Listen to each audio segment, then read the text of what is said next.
to go to the moon. One small step for man. If we look back at the Apollo missions and all of the scientific data that were obtained during those missions, There is boring soil. Hey, it is! we learned so much, not only about the moon, but also about the Earth and the entire solar system. We've only barely scratched the surface in terms of the amount of area we've explored on the moon. We leave as we came, and God willing, as we shall return.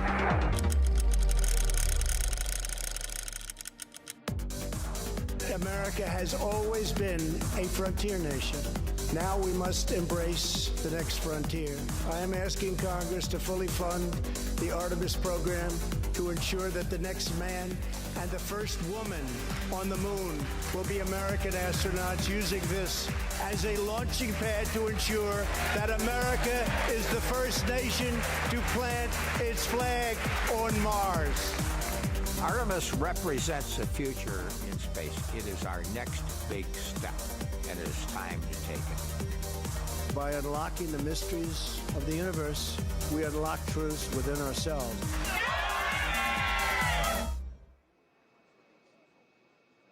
At this time, we invite you to rise if you are able, and veterans and active duty military may render a salute as we honor America with our national anthem.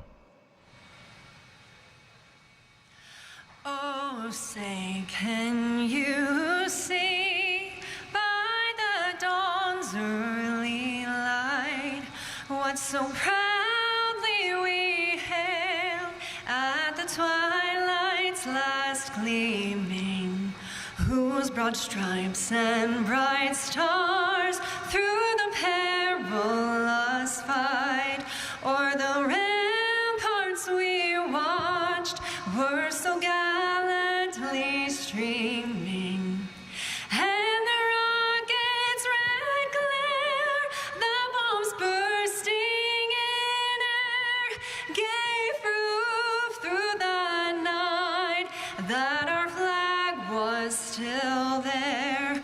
Oh, say, does that star-spangled banner yet wave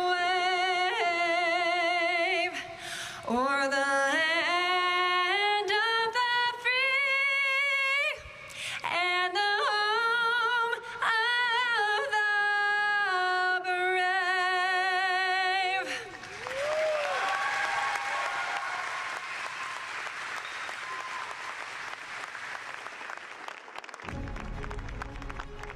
From low Earth orbit to the moon and beyond, these explorers represent the United States' future into the cosmos. Please welcome your NASA Astronaut Corps.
Will be different than the last time. We plan to explore more of the lunar surface and the learn space how launch to system live. is now counting down to liftoff of Orion on its maiden voyage to the moon.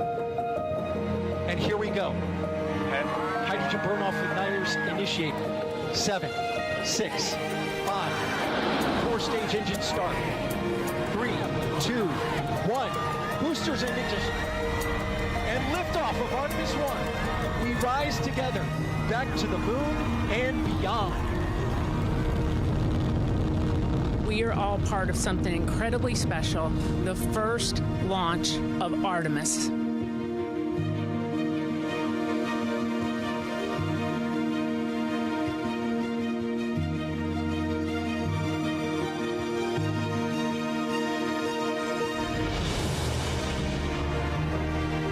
This view of Earth from a human-rated spacecraft not seen since 1972 during the final Apollo missions.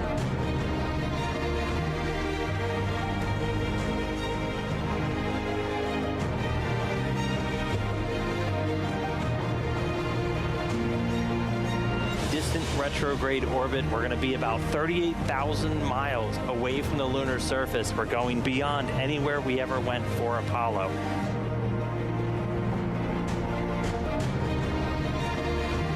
The Orion spacecraft is barreling its way back home after circumnavigating the moon and beyond in an elliptical distant retrograde orbit.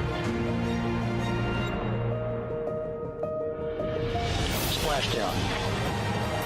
Orion back on Earth.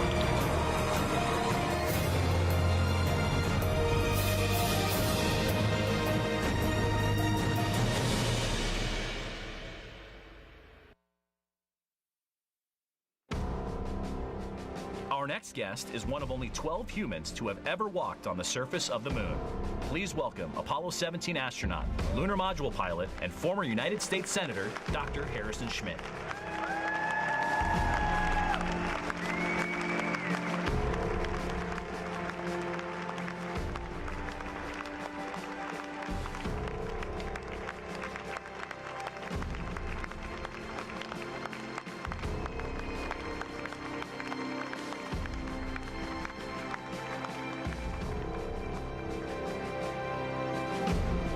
I'm not as tall as I used to be.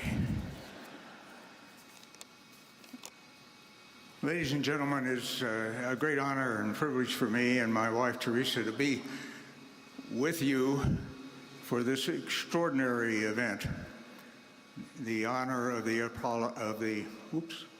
Artemis II crew. I have a bit of a tradition, which I'm going to take advantage of, that whenever I have a chance to make a presentation, I toss a few soft lunar balls out of the audience. Hello, get it. There you go. Oh, we're going to need some training out there. Ladies and gentlemen, it is indeed a great honor to be with you today. The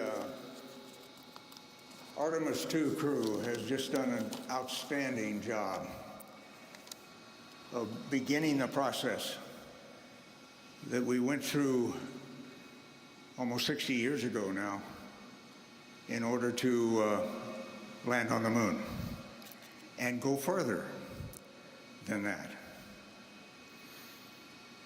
As did those before us in the Apollo program and subsequently. We just rode the tip of the spear that was held by hundreds of thousands of Americans and indeed by their families. They jointly made Apollo 17 the most productive lunar exploration mission that we have ever had, soon to be surpassed, right guys? Soon to be surpassed by Artemis. Now, I'd like to have those of you in the audience to raise their hands, and it should be just about everybody, who's either themselves or their families participated in Apollo. And that doesn't include the taxpayers, of course. It really was a remarkable time. Apollo 17 success, as the success of all the other missions, was owed to the patriotic dedication, the courage, the competence of young men and women who designed and built and managed and trained and planned each of the Mercury, Gemini, and Apollo missions. It was an extraordinary privilege for me to be part of that, almost through most of Apollo, certainly the latter portions of it. Now, I'm often asked what it was like to stand on the moon for the first time, and what caught my attention was this valley we landed in. And I only hope that the astronauts behind me will soon surpass the view that I had of a valley deeper than the Grand Canyon. The mountains on the north went 5,000 feet plus above us, above the floor.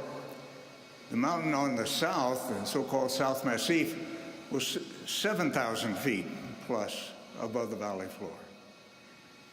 And these mountains were brilliantly illuminated by a sun as bright as any New Mexico, Texas, or Arizona sun that you can imagine. But they were set against a blacker than black sky. Just an unbelievable view. And you simulate all of this while you remember that everything you're doing is costing the taxpayer $1 million a minute. And that was in those year dollars. You can do the math. Right, Senator? The Earth that you have a view of, and I've seen several on these magnificent videos that have been prepared. The Earth is, when you're in the valley of Taurus Littrow, is hanging over that South Massif that I mentioned. And of course, every once in a while, you have a chance to glance up and look at home. It's only 250,000 miles away. What the heck? But you know that there are thousands of people taking care of you, so you don't worry. I didn't worry about that. That was just no thought at all about worrying about any risk or anything like that that might exist. You try not to do stupid things, but nevertheless, no worry. The kids particularly ask me what walking around in 1/6 gravity is like. Well, if you've ever been on a trampoline, it's like walking on an infinite trampoline, one that never ends. And I've been blessed in my life, and one of the blessings was to spend time in Norway as a Fulbright student. And I learned to cross-country ski while I was there. And that turned out to be a great technique, folks, for walking on the moon. If you want to go any distance or any rate, just practice your cross-country ski. Now, the temperature that we were dealing with varied basically over about 300 to 400 degrees, depending Fahrenheit or centigrade or Fahrenheit, depending on how you do it. And, of course, anything the sun was illuminating in the absence of any atmosphere got very hot, including your suit. And we had great cooling. We had water-cooled underwear, by the way, in case you've forgotten. And anything that's in the shade gets very cold. It's exposed to 4 degrees Kelvin, which is the space temperature. And maybe increasingly through my activities, continued activities as a researcher, you're sampling evidence of creation. That's what exploration of the moon and of the Earth, and eventually of the rest of the solar system is all about. We are sampling creation. God is on our side, folks. In this infinitely complex movement of freedom into the solar system, and I'm absolutely convinced he wants us to go farther. Now, he's also on our side as well as the infinitely equally complex challenge we have in the preservation of freedom here on this planet. And I'm sure Artemis will continue to do what is required and will make God proud of these critical endeavors. And I want to, in advance of his appearance, thank President Trump for the fantastic support that he has given to space exploration and settlement. God bless the United States of America, and it is now my pleasure to introduce Colonel Matt Anderson, the Deputy Administrator of NASA. Thank you, ladies and gentlemen.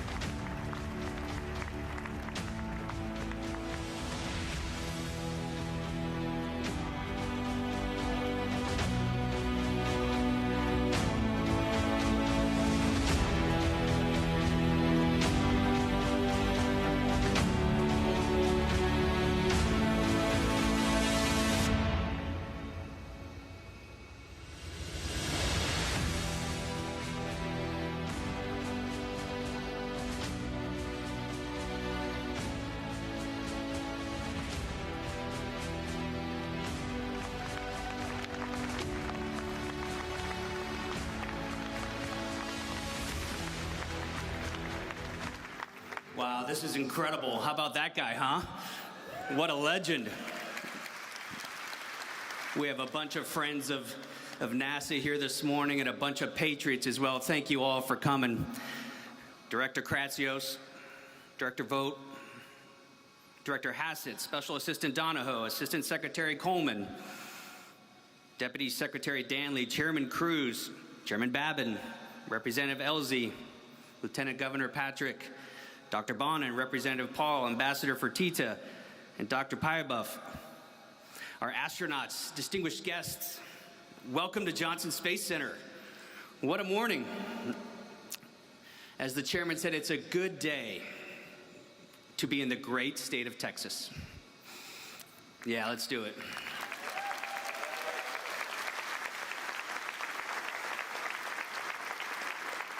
For more than 60 years, this center has served as the heart of human spaceflight. The patriots who work here keep America first in space. And I'd like to start by giving them, and frankly, all of our NASA rock stars around the world, a warm round of applause if you join me.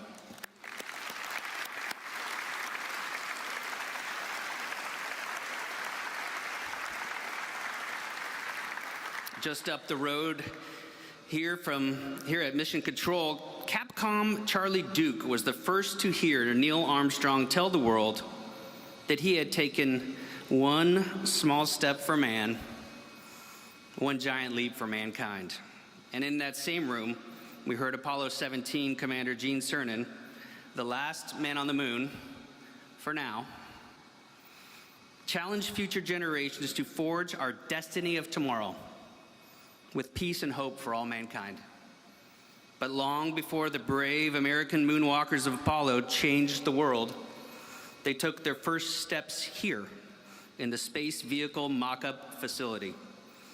They then handed the baton to the Space Shuttle crews, who pioneered our presence in low Earth orbit and helped build the International Space Station.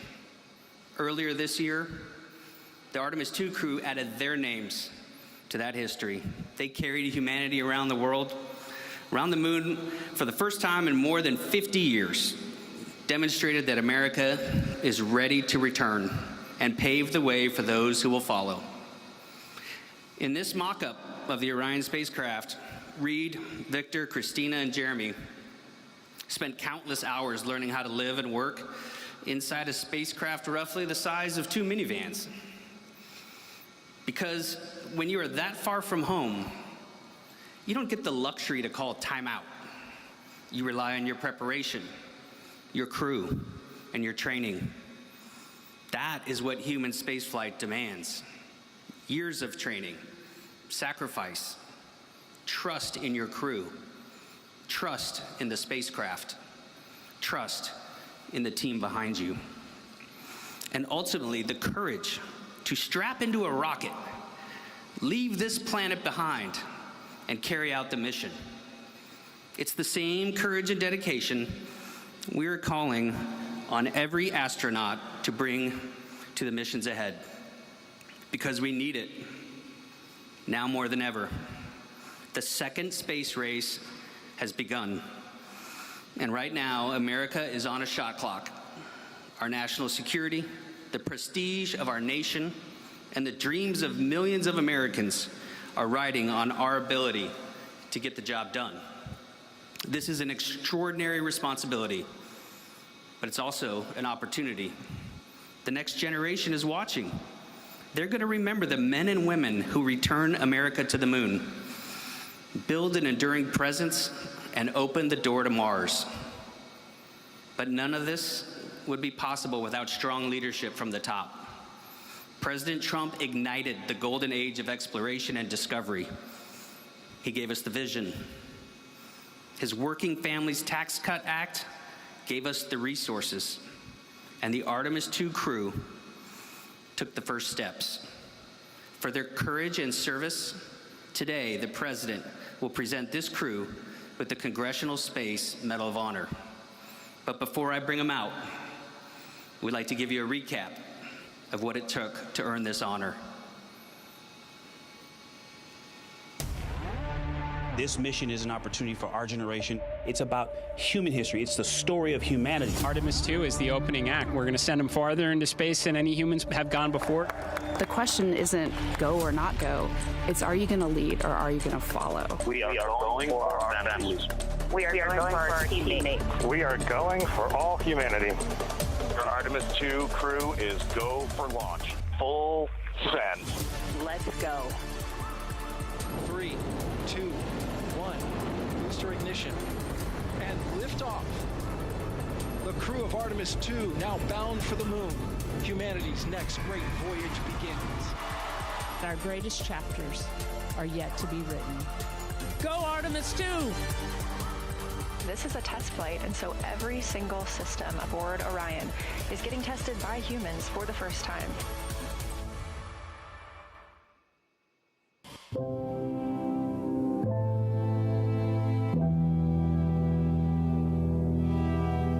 Our science team helped us out with a couple of craters on the moon that have not been previously named. A number of years ago, we started this journey in our close-knit astronaut family, and we lost a loved one. There's a feature in a really neat place on the moon, and we would like to call it Carol.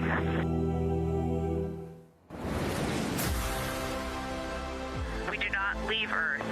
We choose it. We will always choose each other. We love you from the moon. Absolutely unbelievable. We just went sci-fi. It just looks unreal. If you can't take love to the stars, then what are we doing? That's why we send humans, is that we can share that experience. Kathy Moonjoy. We caught a view of Earth, and now we're completely distracted for a little bit. We look like we're smiling at you, like a little Cheshire cat.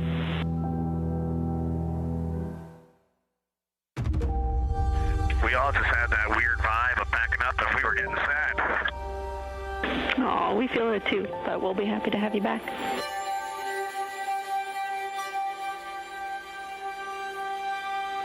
And there go the first series of parachutes. And we're on drogues. Main chute deployed.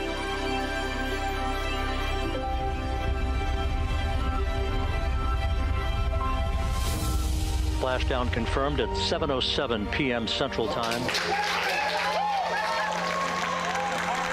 A new chapter of the exploration of our celestial neighbor is complete. Welcome home. Integrity's astronauts back on Earth. We took your hearts with us, and your hearts lifted our hearts. The golden age of exploration has begun, and we are just getting started.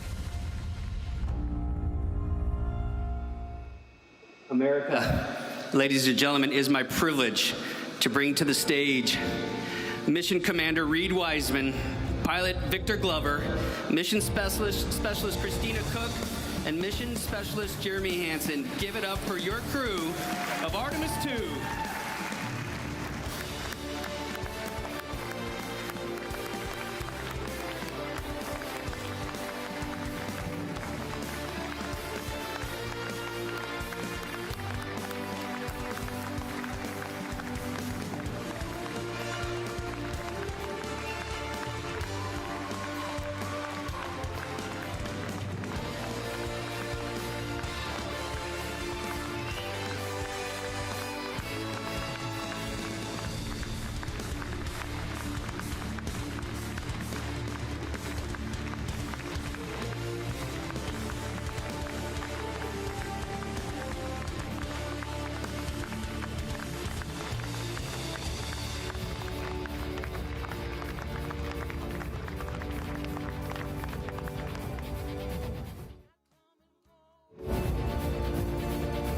The moon, to me, it's the thing that connects me together with all the other humans in my life. I remember being a little kid lying in bed at night and just looking out at the moon in whatever phase it was in, and I was thinking, man, my friends that live like 20 miles away, they can probably look out and see that same exact moon. And then when I was in the Navy and I would look out at the moon and I'd be halfway around the planet, I would think, man, my brother can see that moon where he is, and he's halfway around the planet from where I am. To me, it's a connection of life on Earth. We can all look up and see that moon, and it's always changing. The moon is never the same 2 days in a row. I love that. My name is Reid Wiseman.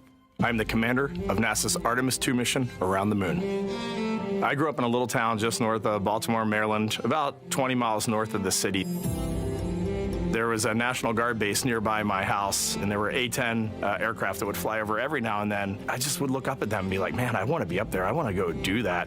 And then my brother went to the Naval Academy, and I would go every year and watch the Blue Angels fly during commencement, and that just started to grow and grow and grow. For a while, I wanted to join the Air Force, and then I realized Navy flies as well, and they fly from ships in the middle of the ocean, and that was it, like, done deal for me. That is exactly what I wanted to do for my career.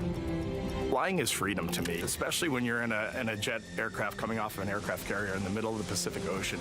Nearest land is over 1,500 miles away. So when you come off of that aircraft carrier, you are truly just alone with yourself out there. It is a magical experience to be out there all by yourself in an aircraft over the Pacific. Just it's free. I think anybody who accomplishes something that they set their mind out to, there's no one thing that does it for them. It's a combination of everything. I mean, the way my parents raised me, the way my brother and I, the way our relationship developed over time, my friends, being in the marching band, going to college, setting my own course, learning how to live on my own, being mentored along the way, being, kept on the path to success, but being given the freedom to, make excursions and fail every now and then and regroup and carry on. I think all those things come together in the end to get you where you are. I've had to overcome, I'm a human being. I've had to overcome a lot of fears. I'm pretty scared of heights. I joked about that on the International Space Station, but it turns out I'm only scared like at the edge of a building. When you're up on the International Space Station, even though you're 250 miles up, I never had that feeling of falling or that I was, at risk up there. I just kind of loved the feeling of floating and looking down at Earth. There have been challenges all throughout my life. By far, the biggest challenge was losing my wife in 2020 to cancer and now raising two daughters who are grown up now, but that's been the biggest challenge by far I've ever had to face. It is not easy. Being an only parent, trying to work a full-time job, and raising two kids is something that I think about every single day. I'm very proud of the work I've done. I haven't always done it well, but I've always shown up and tried as hard as I possibly can.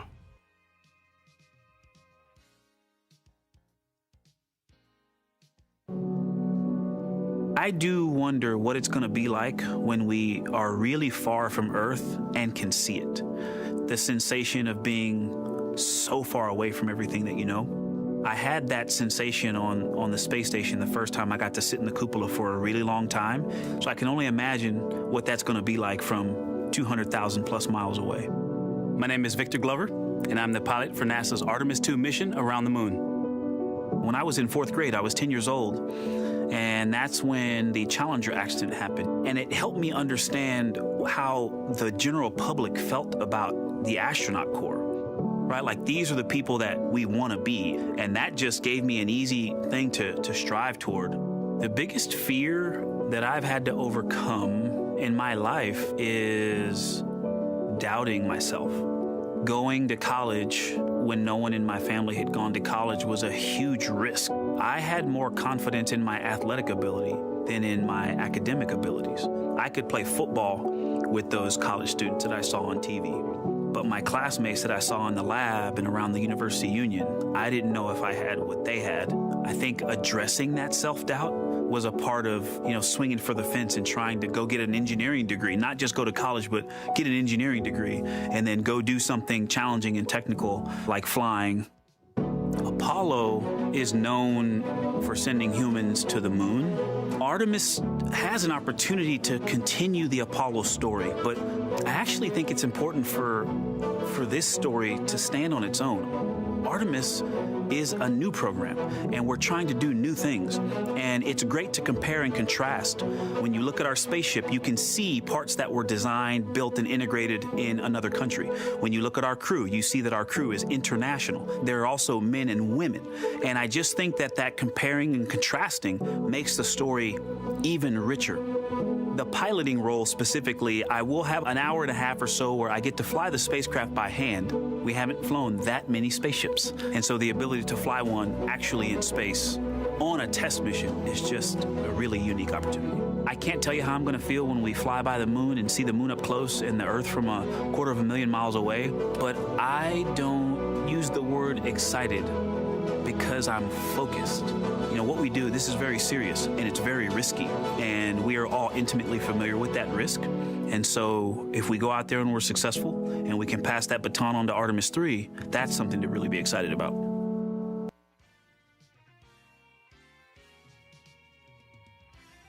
I tell a story, which is one that my dad told me before the Apollo missions when he was just a very little boy. He was looking up at the moon with his mom, and his mom said to him, "Don't worry, Ronnie, we'll never get there." Fast forward maybe 70 years later, it's his daughter that's actually going there. And I think that long arc is something that we can all learn from. The idea that the seemingly impossible becomes possible if you just believe in it and are willing to work hard and come together to achieve it. My name is Christina Koch, and I'm a mission specialist for NASA's Artemis II mission around the moon. When I look back on my dreams as a kid, I definitely never thought I would actually get here. I was very pragmatic. Even though I'm a dreamer, I knew that the odds were way against me again, so I might as well do something I'm loving in the meantime. I definitely loved science and math in school and, did pretty well in those things, but I also loved being active. I was always outside. I loved things that made me feel small. I loved looking at the night sky, oftentimes between the pine tree branches, or I loved the ocean.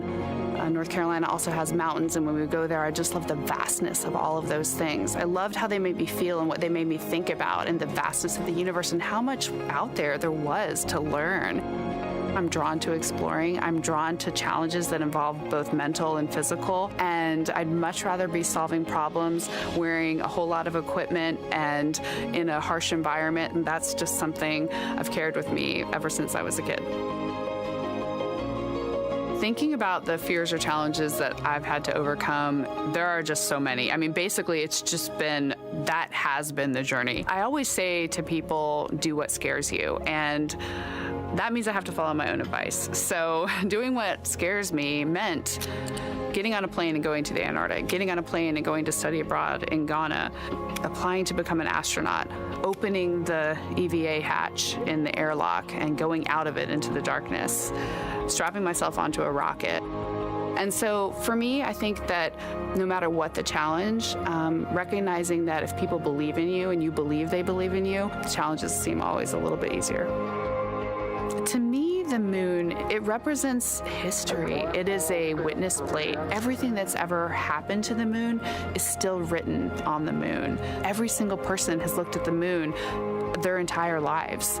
We see the same moon. That's something really special. It's just the epitome of a symbol of something that's in each of our hearts, but that's also represents exploration and reaching.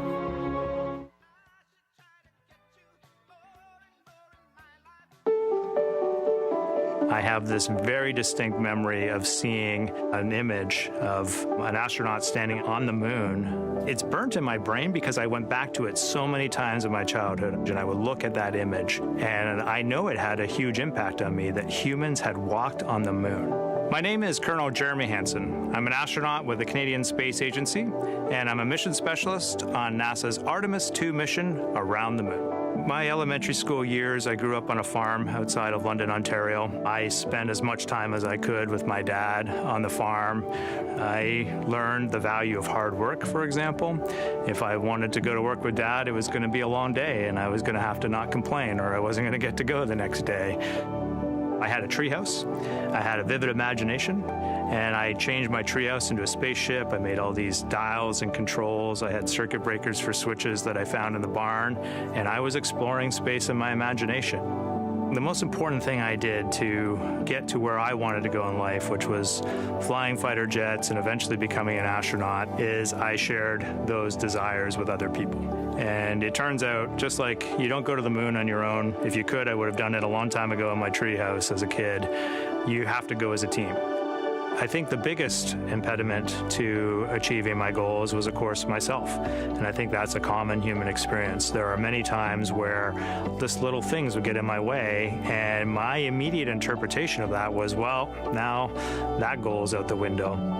You know, people must have lifted me back up, and somewhere in the back of my head, that persistence came through.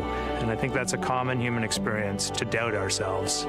I've come to this, I guess, realization that I believe that we all have gifts to contribute, and the goal is to figure out how to use your energy towards adding positively to humanity's existence on this planet.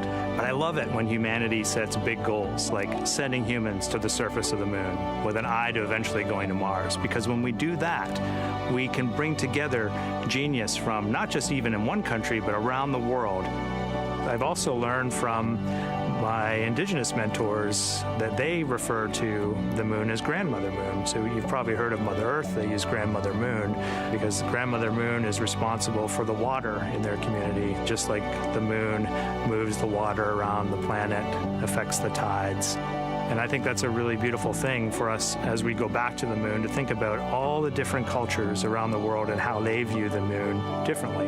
And that's really neat because we all share that same moon in the night sky. This is drawing on the playbook of success from the 1960s. We're bringing it back. This is how you do the near impossible. We're learning and building up to doing something extremely hard. A permanent human presence on the moon may sound like science fiction, but it's already taking shape. The ideas are becoming hardware. The plans are becoming missions. The future is happening now. Being able to see moon-based elements get into the finish line is just awesome. We're taking you behind the scenes to show you how. People are looking up again, believing in big things again. America is returning to the moon to build a moon base. We're going to need to achieve the near impossible.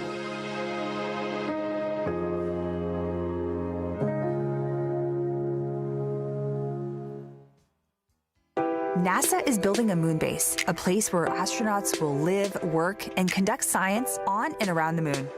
Now, building a moon base won't happen all at once. It will take more than 20 lunar landings during the first phase, with each mission delivering the equipment, technology, and science needed to build, learn, and improve. We're traveling across the country to meet the companies building lunar landers for upcoming flights and see how they're preparing for their next missions to the moon.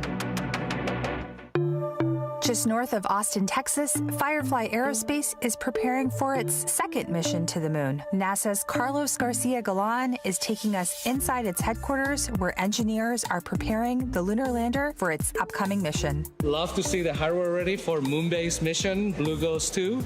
So tell us a little bit about what we're looking at. Yeah, so what we're looking at right here is, like you mentioned, our Blue Ghost Mission 2 lunar lander. The lander is now stacked. It's starting to really look like a lander, and we're getting ready to install our electronics electronics and all our payloads. Blue Ghost Mission 2, the lander, is going to the far side of the moon. And that is really driven by one of the payloads that will sit on the top deck of the lander. It's called Lucy Knight. So that's a radio astronomy telescope. So they want to sit on the far side of the moon, away from all the noise from Earth. So the moon's kind of blocking all of that. And they're looking back at the cosmic dark ages. So that's a very amazing payload, yeah. We will also have another payload that we will have put into orbit. So it'll be in an orbit around the moon. So that's Lunar Pathfinder. We have a rover on board. Super excited. Yeah, so that'll be our first mobility payload that we have. So all of those are coming along with us. They're each going to gather science, technology data, and it can all be used on future missions. A lot of the people that worked on Mission 1 are still here working on Mission 2, so we have all that knowledge still in-house. And then you're implementing all the lessons learned because we have all that great data from Blue Ghost Mission 1. So it does feel easier, so it feels like the wheel is starting to really turn a lot faster, and then we've got these other moon-based awards. So it's really about, can you make it repeatable, can you produce it? Yeah, can you be successful several times? Is the excitement building up? Oh, yeah. I mean, you're getting pretty close. Yeah, I think anytime that you have something in the clean room where it's like you look at it and you know, like, that's my lander, that's going to the moon. It's also humbling. It's like, hey, we did it one time, but now we need to do it 2, 3, 4. We need to keep doing it and keep upping the bar and getting better each time.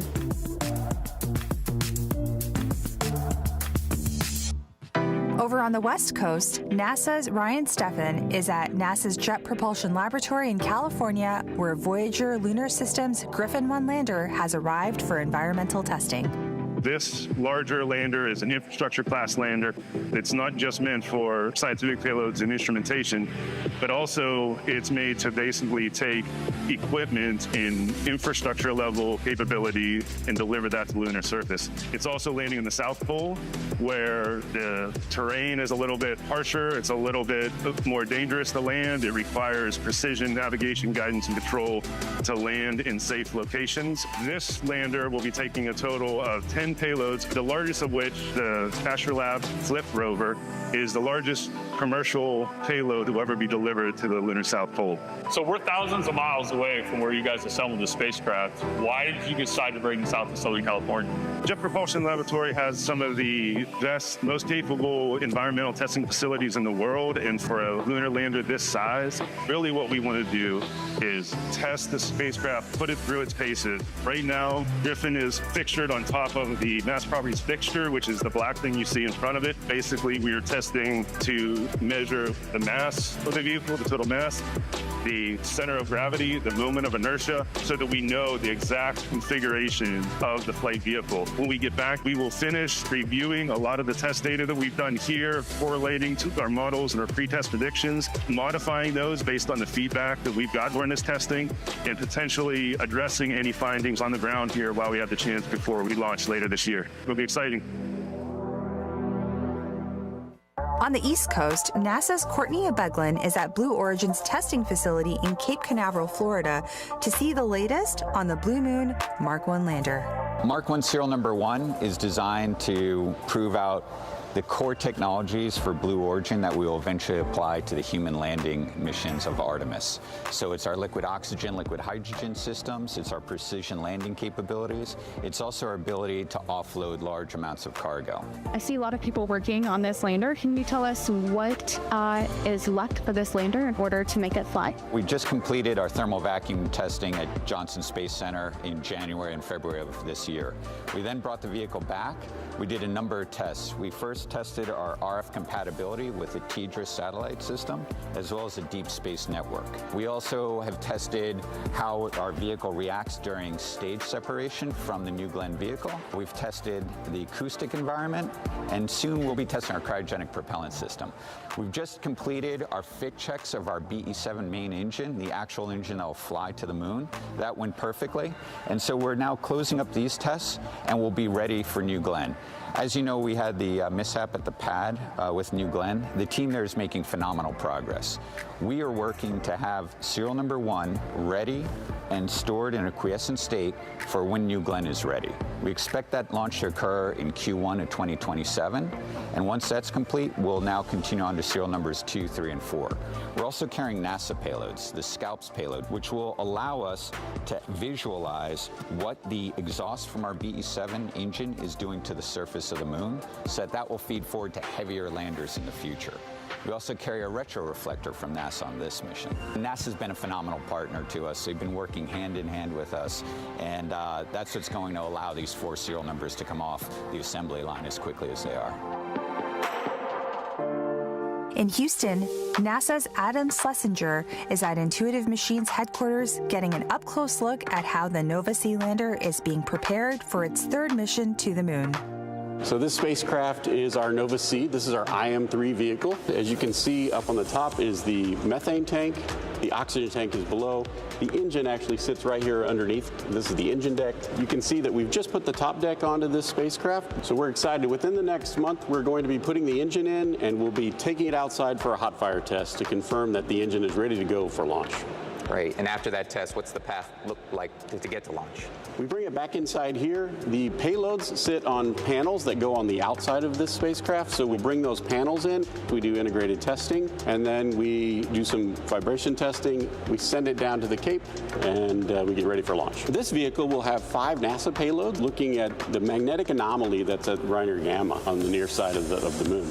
So it's a super exciting science mission. We're also doing other science. So we have 6 commercial payloads. We have a payload from the Italian Space Agency, and we have the 5 NASA payloads, doing lots of different types of science. And this is the 3rd IM Eclipse delivery. Can you talk about some of the lessons learned from the previous 2 and how that's being applied to this one? Yeah, absolutely. So on IM-1, which was in 2024, and IM-2, which was in 2025, we learned lessons. We learned things about this spacecraft. We learned how it landed and how we could make it better. And so we're integrating all of those lessons learned into this spacecraft and our future spacecraft, IM-3, 4, 5, and 6, which are all on schedule to extend the moon base capability. These lunar landers will soon deliver the science and technology that will turn the moon base into a reality. But there's even more ahead. The lunar South Pole is one of the harshest environments, with extreme temperatures ranging from -334 degrees Fahrenheit to over 130 degrees. This huge swing means the power, communications, and landing systems we build must withstand both intense cold and strong heat. This is no small task, so NASA is teaming up with Northrop Grumman on 3 new technology demonstrations that will be delivered to the lunar surface beginning in Phase 1. The goal is to reuse key power, avionics, and communication systems originally developed for the Gateway program's HALO module. These test missions will give new purpose to existing hardware to help build the infrastructure that Artemis crews and robotic explorers will depend on at the moon base.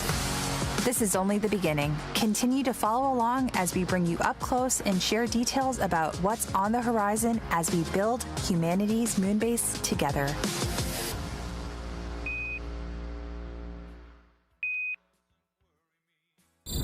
When it comes to Mars, everyone thought we were crazy. But sometimes, that's what it takes. We're making science fiction reality, writing the next chapters in the story of Mars exploration. But it doesn't happen overnight. Getting there is never easy. The first powered flight by an aircraft on another planet. It takes courage, creativity, resilience.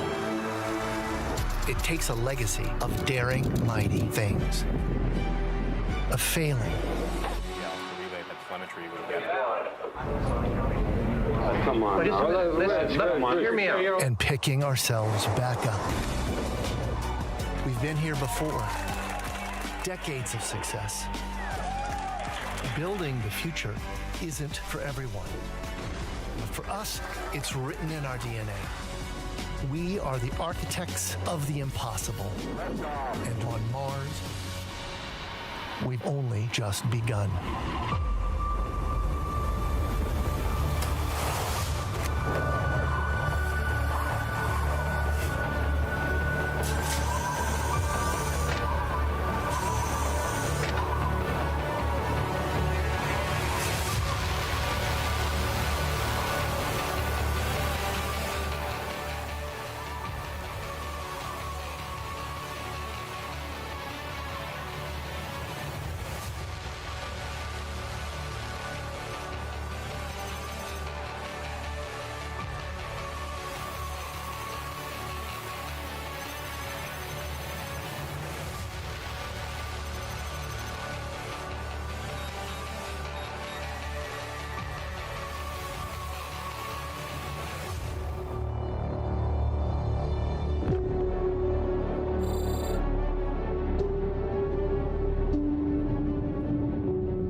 President Trump's administration is all about bringing back the big, bold endeavors that once defined American exceptionalism.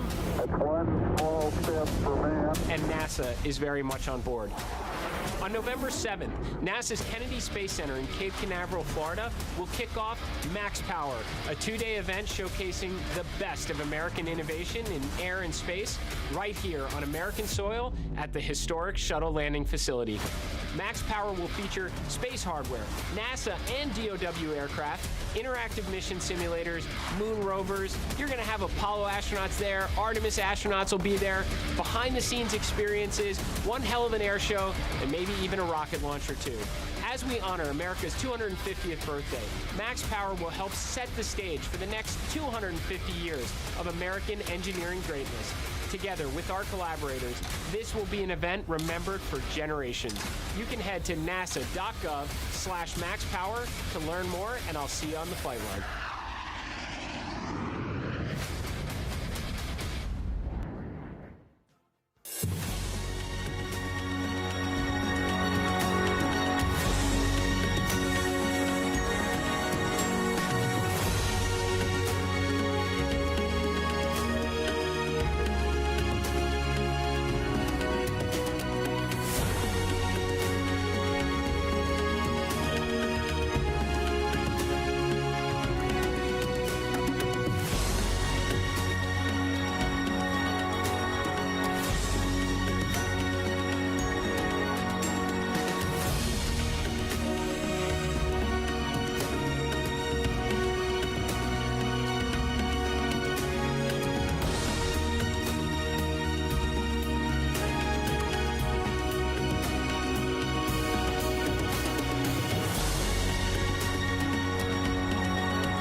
ignition, and liftoff. And so with that, the Artemis II crew hands you the baton. You got the controls.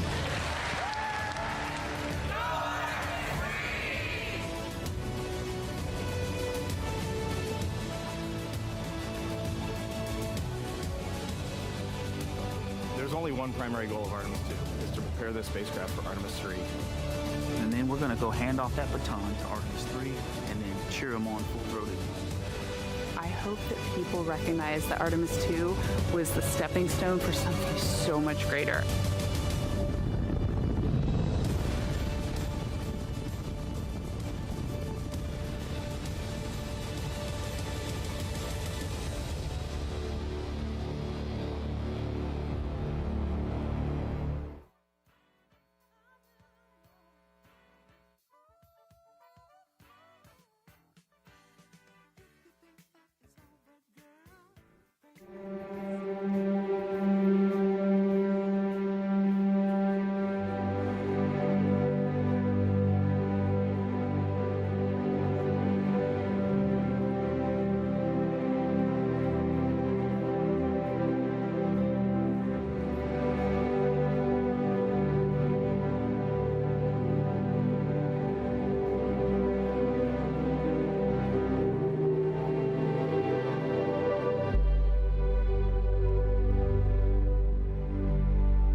Ladies and gentlemen, please join me in welcoming NASA Administrator Jared Isaacman. Don't stop believing.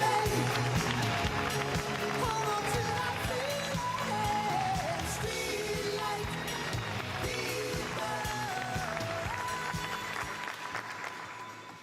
Good morning, everyone. Mr. President, welcome to Johnson Space Center. I am grateful to serve under a president with the vision and determination to ensure American leadership across the great frontier of space. A president with the foresight to see the diplomatic potential and give us the Artemis Accords. We now have 70 nations that have signed. The 71st will sign on Monday. The foresight to see the national security implications and give us the United States Space Force. The foresight to see the scientific, the economic, the inspirational potential and give us Artemis and Moonbase.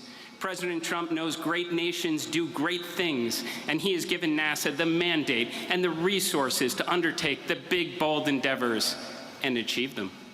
I am so grateful also to Chairman Cruz, Chairman Babin, Director Hassett, Director Kratsios, Director Pulte, and so many others that are also here from Congress for the support and the flexibility to enable the world's greatest space agency to compete in this very real second space race. To the Artemis crew, too, you stand here incredibly deserving of this recognition. Thank you for showing us the moon again, for showing the world your humanity, and for passing your knowledge and the baton to the astronauts who will follow in your very accomplished footsteps. There are no finer humans we could have sent as our ambassadors to the stars. To the NASA workforce representing the absolute best talent across the United States of America, alongside our industry and international partners, you showed the world that when we commit to these hard, these consequential endeavors, there is nothing we are not capable of achieving. And as we take this moment to reflect on what we have accomplished, let us look to where we go from here.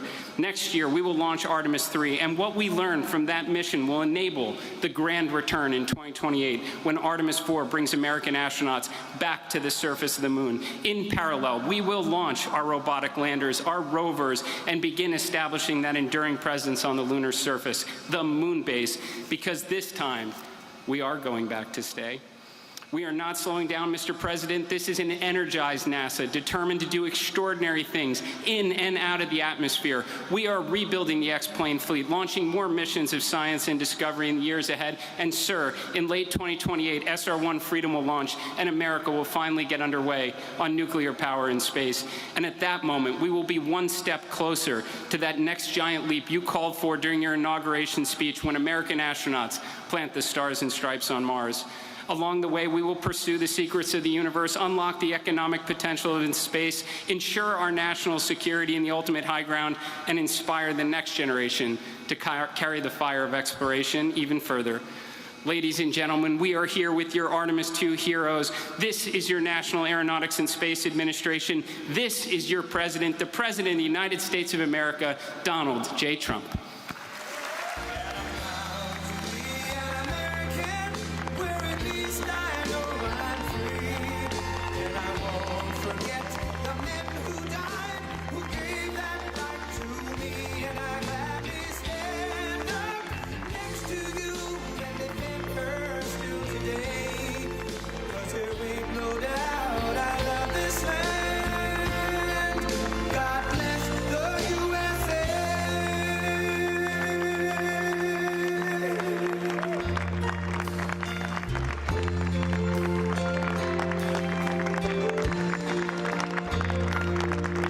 From the lakes of Minnesota to the hills of Tennessee, across the plains of Texas, from sea to shining sea, from Detroit down to Houston, and New York to LA, where there's pride in every American heart, and it's time we stand and say,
Thank you very much, and thank you to Jared. He's unbelievable.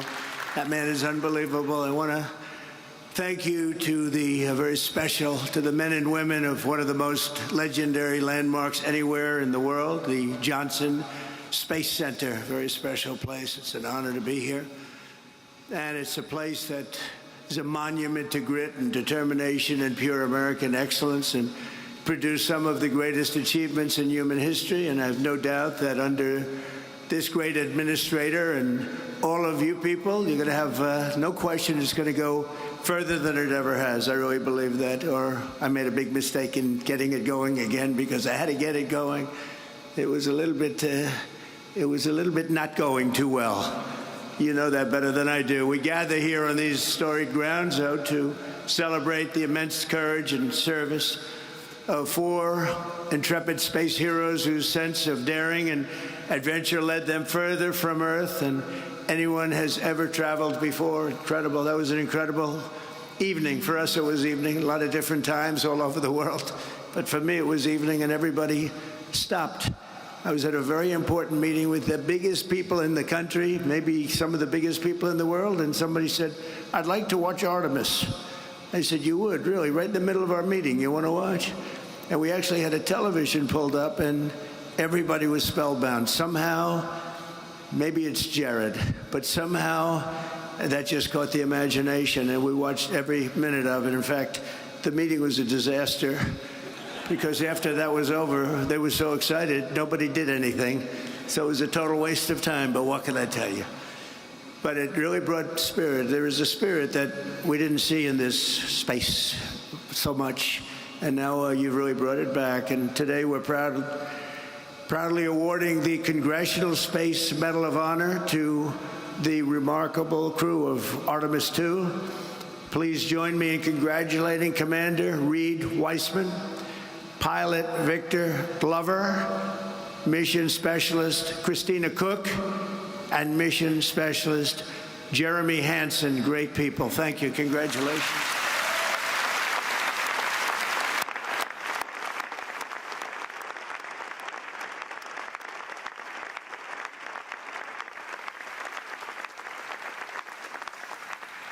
Then I'm going to be presenting them a little something in a couple of minutes. But these astronauts did not do it alone. I want to salute all of the engineers and scientists, launch and landing specialists, everyone at NASA who helped make this mission a great success. I had an uncle who was a great scientist, a great man. He was at MIT for 41 years, Dr. John Trump, and he loved space. He used to tell me about space, all space. He would throw in the word nuclear every once in a while, but he loves space, so I guess we have genetically, I believe in that stuff. I love it. I find it so interesting, so amazing. It's very special. Thanks to also Associate Administrator, Chief Engineer, Amit Shah-Thriya, and that's Artemis II Lead Flight Director, Jeff Radigan, Artemis II Landing and Recovery Director, Lily Villarreal. And thanks as well to friends of NASA. We have Senator Ted Cruz. Where's Ted? Are you here, Ted? Look at this guy. He's a good man. Stand up, Ted. He is a good man. We've had good moments and bad moments together. And I will tell you, he's good and he's smart and he loves what he's doing right here. This is something special, right, Ted? Also, another great warrior and friend of mine, Brian Babin, representative, congressman, does a fantastic job. Thank you, Brian. And Jake Elzy. Jake, thank you. What a group we have here, huh? Lieutenant Governor, a friend of mine. I mean, I shouldn't get political, so I won't, but I will tell you, from 2015, everyone thinks I ran in 2016. I actually announced in 2015. Lieutenant Governor Dan Patrick called up. He said, "I want to be the chairman of your campaign in Texas," and you've never left, right? And we won it in record votes. Nobody came close. And I just want to thank you for that. You were a fantastic chairman. We didn't even have to speak too much. It was sort of good. And that's what we have to do in a little while in the election coming up. So important. Texas Controller Don Huffines. Congratulations, Don. That was a great win you had. Congratulations. We watched that very closely. Great job. And of course, we're honored to be joined by amazing members of the NASA Astronaut Corps, past and present. They are amazing indeed, and thank you for all you do and risking your lives to advance our voyage into the heavens. It's where you go to the heavens. And I understand this weekend that NASA has a very big launch coming up, the Roman Space Telescope. I was asking Jared, is that a big one? He said, it's really big. So I hope everyone that's watching, look at all the media back there, all the press, I hope you're going to inform people, because this is going to be a very big deal. It's hundreds of times more powerful than Hubble, and it will help unlock the secrets of the universe. So to everyone involved here at NASA, good luck this weekend. It's a big deal. And I was given a little briefing. I said, I want to know about this if it's so big. And it really is something hundreds of times more powerful than Hubble. That's all you have to know. From the very beginning, America has always been a frontier nation, and space is the highest of all the frontiers. Our manifest destiny is to explore and settle this great unknown, carry forward the light of American liberty into the stars. And Americans were the first in flight, the first in the moon, and will certainly be the first in space no matter where it is. And I know we're going to be looking at Mars very shortly. In fact, you're already partially there. A lot of work's been done, and that seems to be the next frontier. You'll be stopping on the moon, and you're going to be going to Mars. What excitement, what excitement.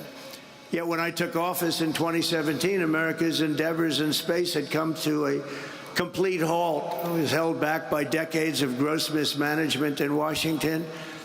You had Peter, well, maybe they didn't like it, maybe they didn't like the concept, I don't know, but it was certainly not anything. It was very embarrassing, actually, what had happened. Not only had the United States lost its ability to send our astronauts to the moon, but under a number of administrations, I have to tell you, but in particular the Obama administration, we even lost our ability to send astronauts into orbit at all. We had no ability in space whatsoever. We totally lost it with everything we spent, with all of the talent and all of the genius and all of the money. We had nothing. And when I got here, I came here, I went to Florida, I visited a couple of the places. I wanted to see what was going on. NASA was closed, absolutely closed. There was almost nobody there. It was like an empty building, not a good look.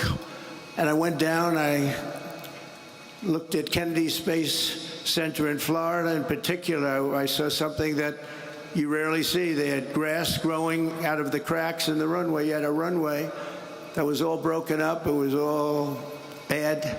I know all about that from being very good at construction. You had the cracks in the runway. We had grass growing out of the cracks. It's almost hard to do. And I said, boy, this is sad. It was very sad. That's where we started. Yet, as the world can see today under the Trump administration, we have brought back America's space program and came out of the dark age, and it's now into the golden age. This is the golden age of America, and this is a big part of it.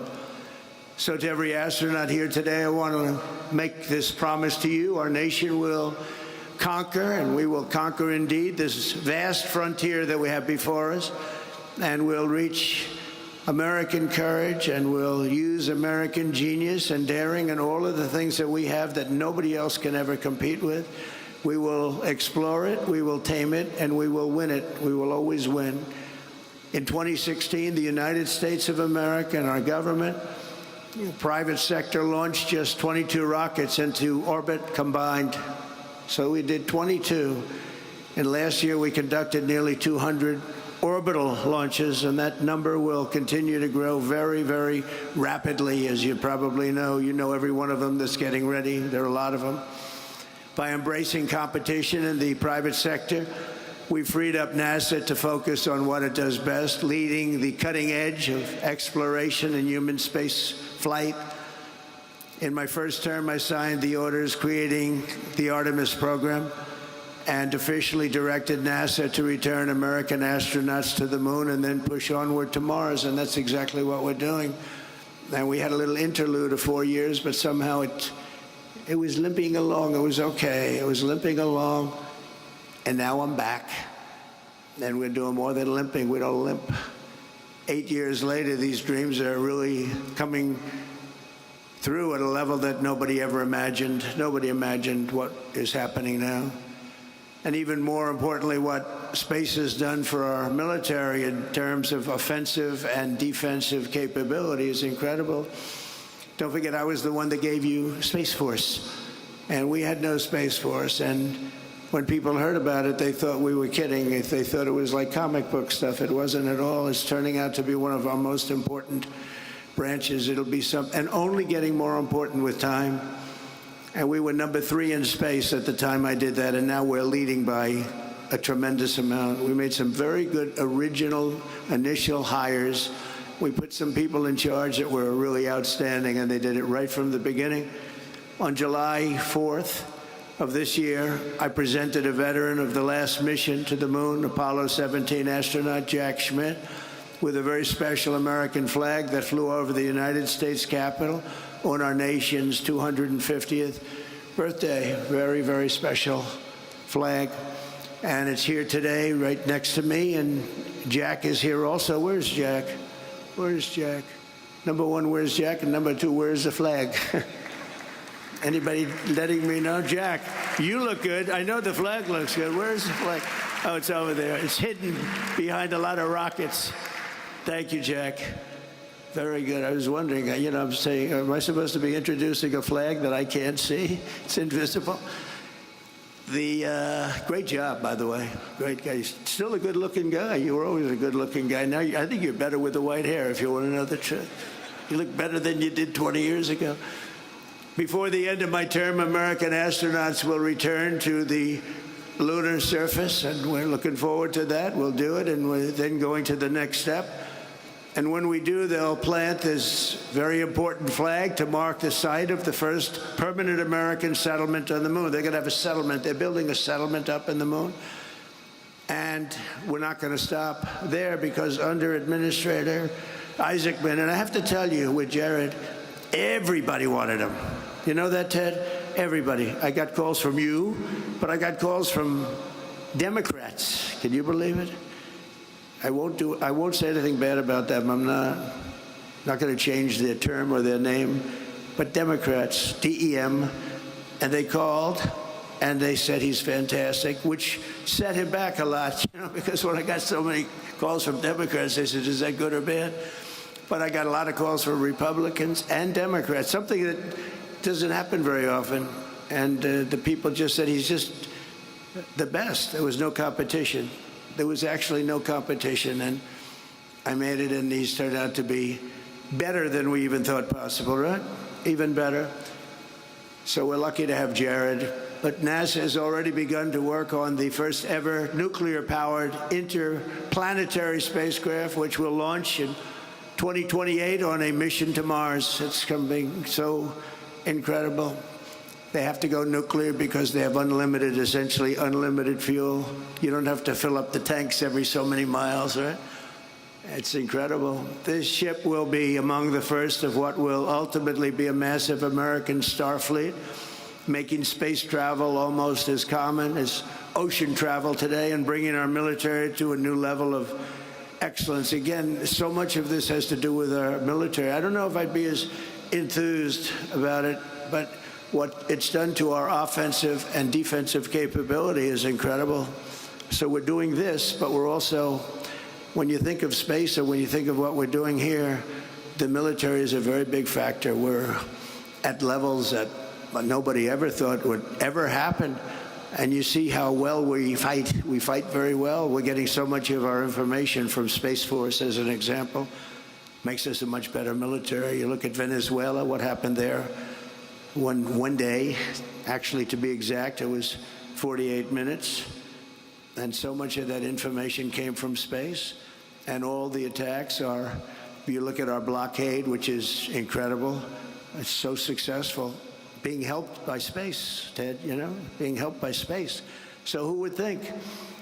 But it's so important, and that's a big component of what you're doing out here. And these are ambitious goals, but as I said in my inaugural address last year, ambition is the lifeblood of a truly great nation.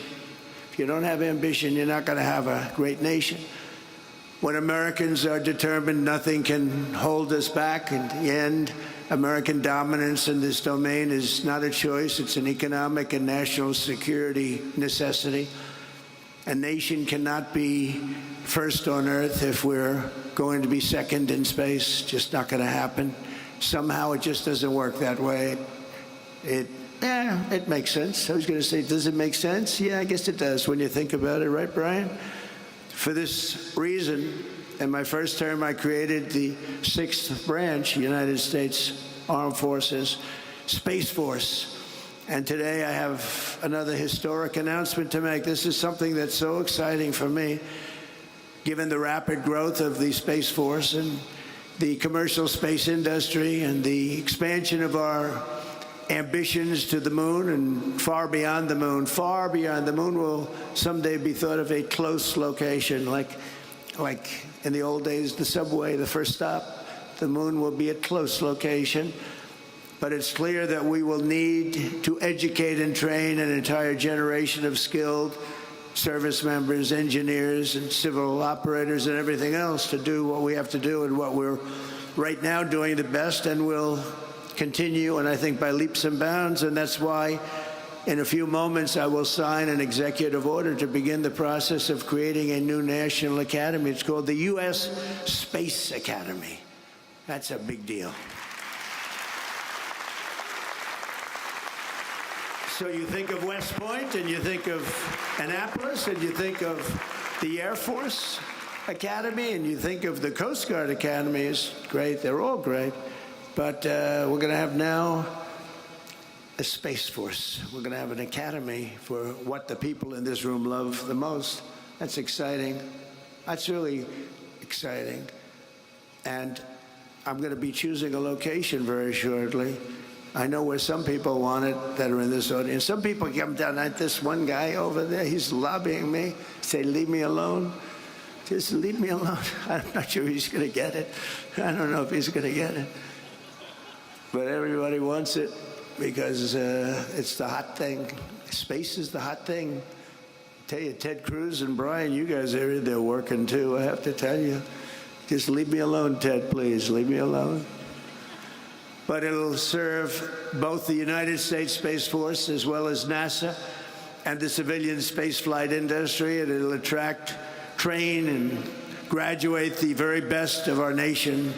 And our nation really has to offer. And this is going to be, I said, I'll do it, but it's got to be top line. It's got to be the equivalent of the others, which are great. You know, they're among the hardest schools to get into. You know, you talk about the Ivy League schools. It's tougher to get into West Point, Annapolis, the Air Force Academy. Coast Guard, too. You know, we can't forget that. But so tough. All of them, among the hardest schools to get into, and they're great, and they're great scholars, great everything going to that. You sort of have to have a lot of everything, not a little, but a lot of everything. But I said, this has to be comparable to that. You know, we don't want to do it in any other way, and it's going to be, even architecturally, it's going to be beautiful. It's going to be the top. It's going to be as good as it can get. You know, doing a bad building doesn't cost a lot less than doing a great building. I've always said it. Doing great architecture, doing something really great that's also practical. It doesn't cost much more than doing some of the bad stuff that you see all over the place, but we're going to make this so good and so exciting. But first we have to honor the heroes who are inspiring the next generation of astronauts and pioneers and the people behind me. These people, I looked at them coming before I came up. I said, that's a good-looking group of people. I don't like speaking with those people behind me, to be honest. They look too good. But they're great people. They're great, great people. But the Congressional Space Medal of Honor, that's exactly what it says. This is a very rare thing. It's for courageous people, brilliant people, bestowed on astronauts who have distinguished themselves with exceptional service to the nation and all of mankind. Only 30 extraordinary men and women, long period of time, too, in the history of our country have received this extremely rare and distinguished honor. Real legends like Neil Armstrong, John Glenn, Alan Shepard, and the immortal heroes of Apollo 1 Today we add 4 new names to this elite roster of fearless explorers. That's really what they are when you think of it, fearless explorers that are very smart. The crew of Artemis II blasted off from Kennedy, NASA's great space center last April and flew more than 250,000 miles from Earth in, very interestingly, our 250th anniversary year. Only Jared could have thought of that, I assume. I hope that wasn't just by luck. I hope but it's pretty good. They actually went far beyond what would be the normal target, the furthest anybody's ever been in space. They crossed behind the dark side of the moon and glimpsed sights never seen before, never seen by human eyes, and returned to Earth at 30 times the speed of sound and splashed down in the Pacific Ocean, completing the flawless mission. It was absolutely flawless. Artemis II was led by a Navy veteran, a pilot, a father, and a great patriot, Commander Reid Wiseman. With unfailing strength and calm, Reid led the crew through every phase of the flight and their safe return to Earth. He was a great leader, respected by everybody. As many people will remember, during the mission, the crew named a previously unnamed lunar crater in loving memory of Reid's wonderful wife, who we lost to cancer. So they call it the Carol Crater. So that's making Reid a little weepy right now, because I heard she was an incredible woman. Will never be forgotten now. She'll never be forgotten. We honor her, and truly the memory is all about the moon. That's a great one. I wish they'd name something like that after me, Reid, but I don't know. I'll have to get the governor's approval. I like that. That's beautiful. So, Reid, we salute you. We salute your family. And we congratulate you. Thank you very much.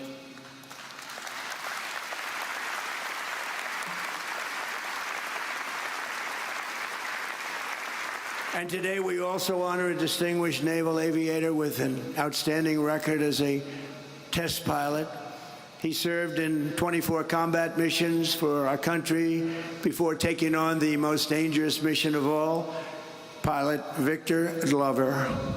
Victor led guidance, navigation, and control operations with perfect skill and absolute total precision. And you have to have great precision or things will not go well.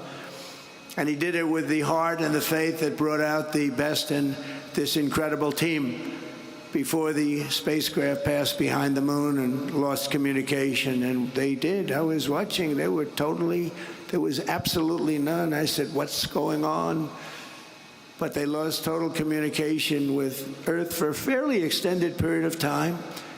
Victor turned to prayer and reminded us all of God's love for all of his children. And Victor, thank you very much and congratulations. It's incredible. Great story. We also, thank you.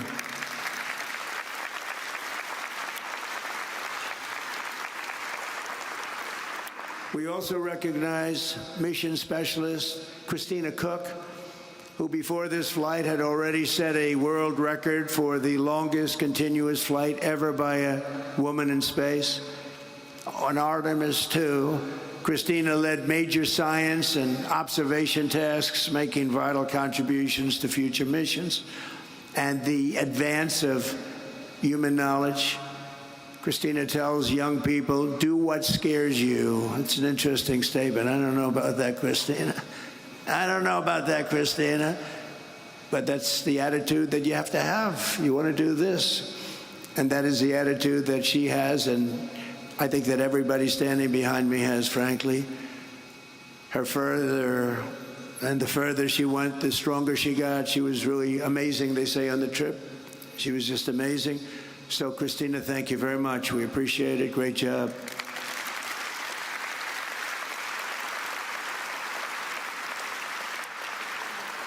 And finally, we honor a master of science and physics, a fighter pilot, a great one, and a beloved member of the astronaut team, mission specialist, Jeremy Hansen, On Artemis II, Jeremy became the first non-American in history to travel beyond low Earth orbit. He documented lunar terrain while contributing enormously to space science and physics research. And along with Christina, he helped the crew stay healthy and develop standards and best practices. Jeremy, thank you very much. Great job. Great job.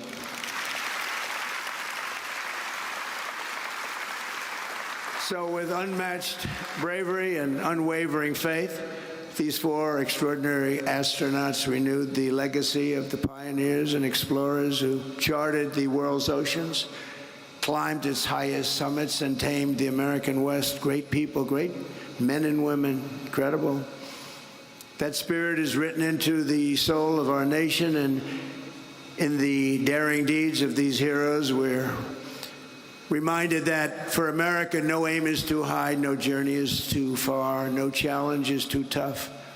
In this country, we're limited only by the size of our aspirations and the scale of our dreams. We have the American dream, and the American dream is back. I think the American dream is back, stronger than ever before. We're doing great. This country is doing great right now. Never did anything like it. 81 stock market highs in 1.5 years, never been anything like it, including they broke it again yesterday for the 81st time. And $19.2 trillion is being invested in our country from outside countries and interests and people. And we've never seen it. That's why I call it the golden age. It's an exciting time. Tomorrow's going to be very exciting. And today, thanks to the crew of Artemis II, those dreams are closer than ever before, and we're on the cusp of an adventure and something that's so special. People have really not imagined anything. It's really, civilization is into the stars.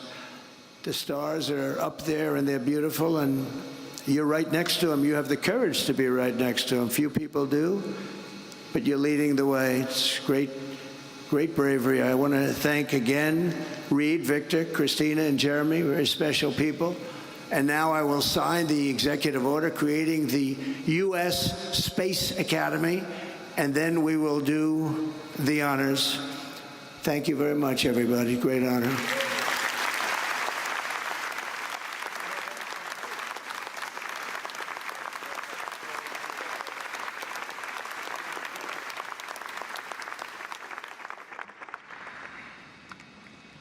Okay.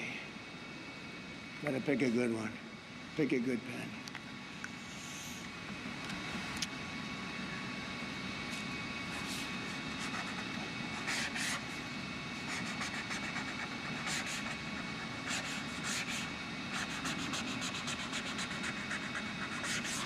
That's a good one. Jared, thank you very much. I think he deserves it, right? Okay.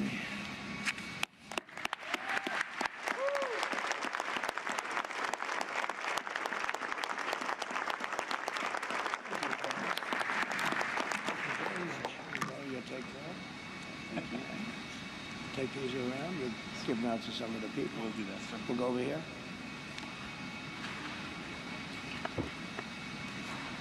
Thank you so much.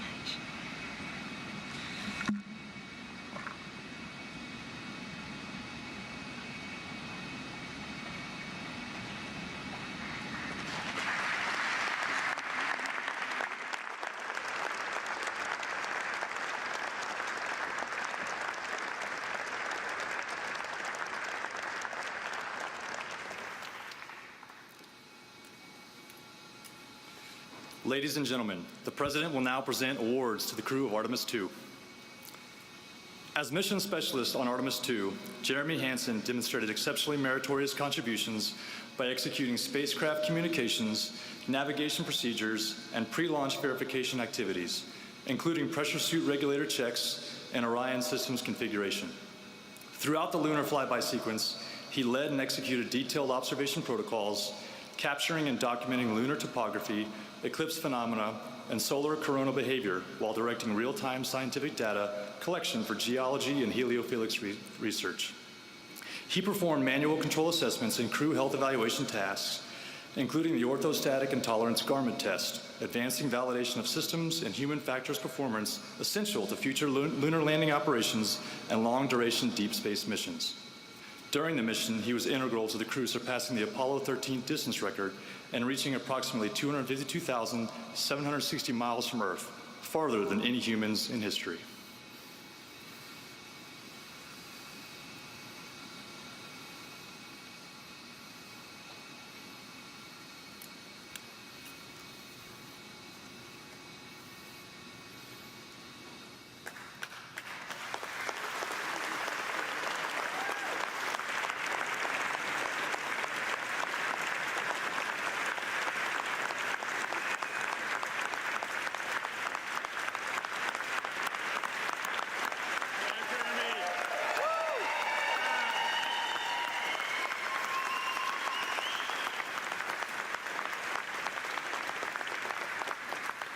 As mission specialist on Artemis II, Christina Koch demonstrated exceptionally meritorious service by leading major science and observation tasks during the mission's 7-hour lunar flyby, capturing and documenting impact craters, lava flows, surface fractures, and eclipse phenomena that significantly expanded understanding of lunar geology and solar corona behavior.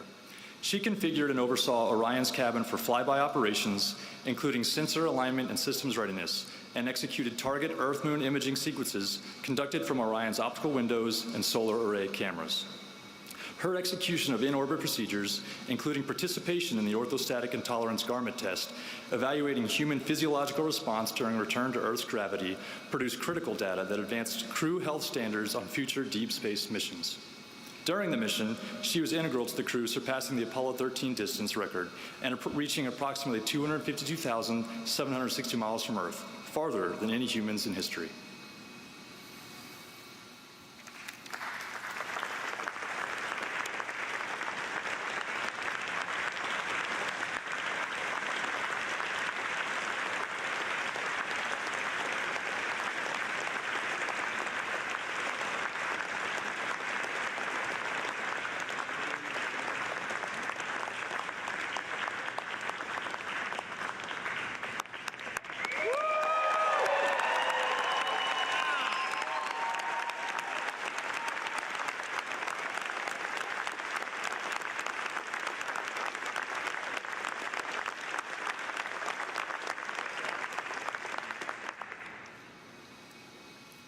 As pilot of Artemis II, Victor J. Glover distinguished himself through exceptionally meritorious performance by commanding and executing guidance, navigation, and control operations throughout launch, translunar injection, and return phases. He led manual control evaluations during Orion's return trajectory operations, validating spacecraft control modes and confirming the spacecraft's piloting characteristics for future missions. He maintained precise control of spacecraft attitude during lunar observation periods, enabling the crew to capture essential scientific imagery and meet mission-critical documentation objectives. His professional skill was further demonstrated during trajectory correction maneuvers and during final atmospheric entry and splashdown, ensuring the mission's safe completion and advancing deep space operational readiness for upcoming Artemis expeditions. During the mission, he was integral to the crew surpassing the Apollo 13 distance record and reaching approximately 252,760 miles from Earth, farther than any humans in history.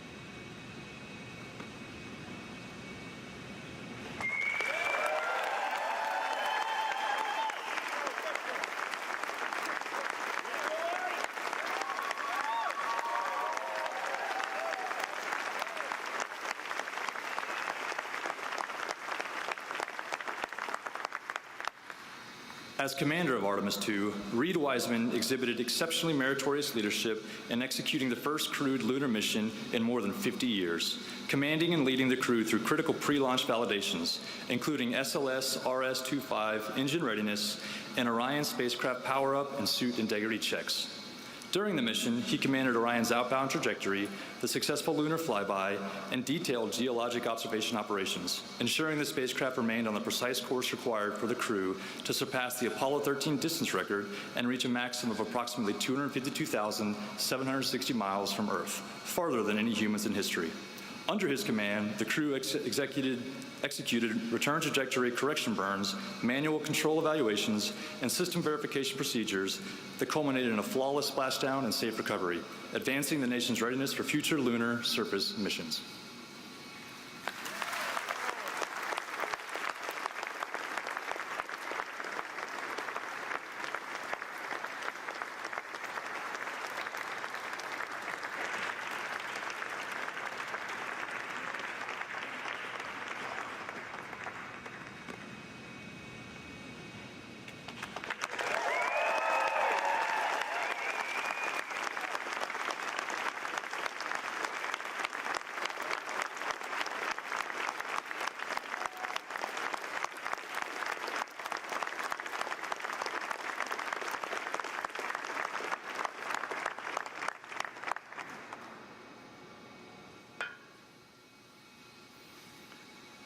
Victor, Christina, Jeremy, what an honor to do this with you three. Mr. President, it means a lot that you are here at the Johnson Space Center. It underscores the important work that is going on here in Mission Control in furthering human exploration, the home of our astronauts, the home of flight operations, and Mission Control. Thank you for coming here today.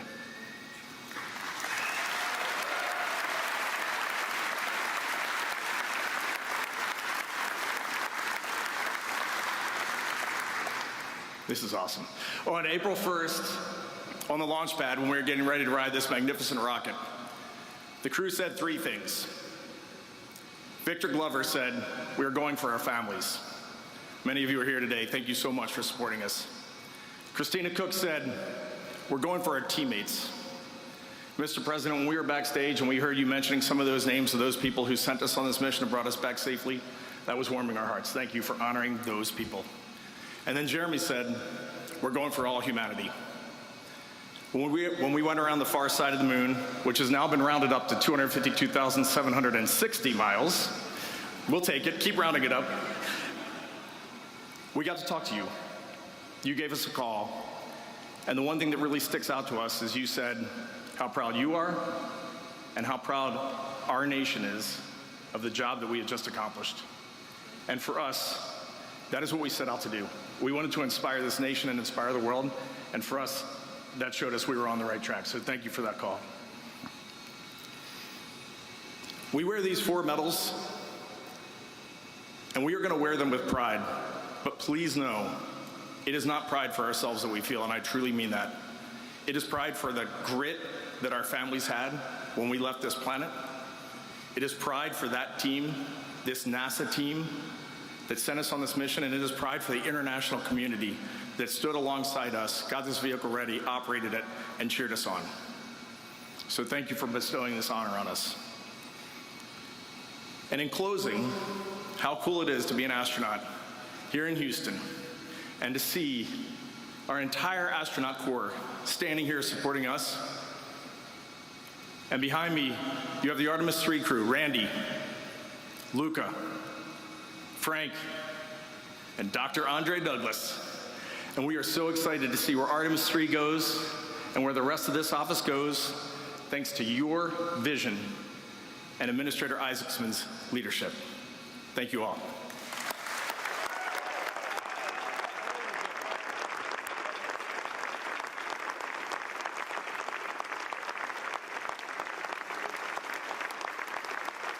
I'm going to hand it over to our esteemed pilot, Victor Glover.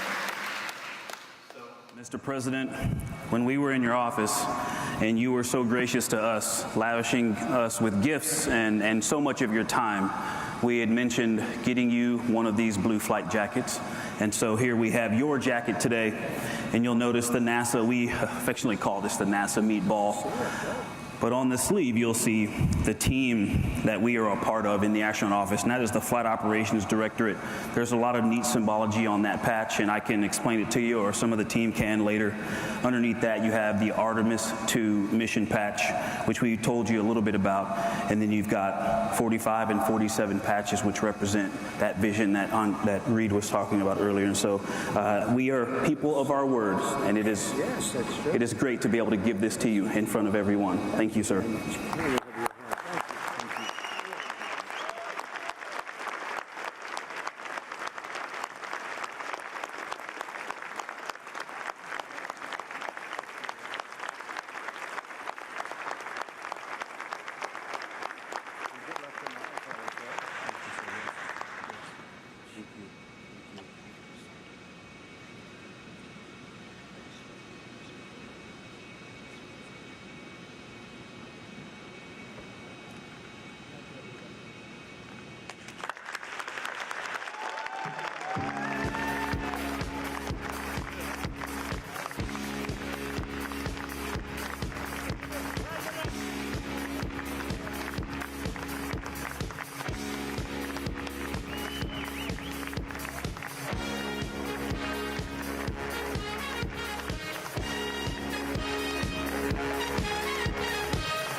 Human spaceflight is the ultimate team sport.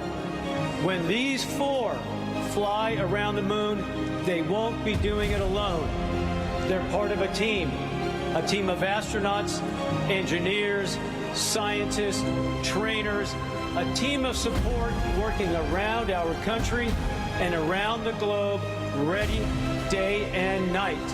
We will help them carry the incredible weight, and it's a heavy one, now laid on their shoulders, because we go together for all humanity.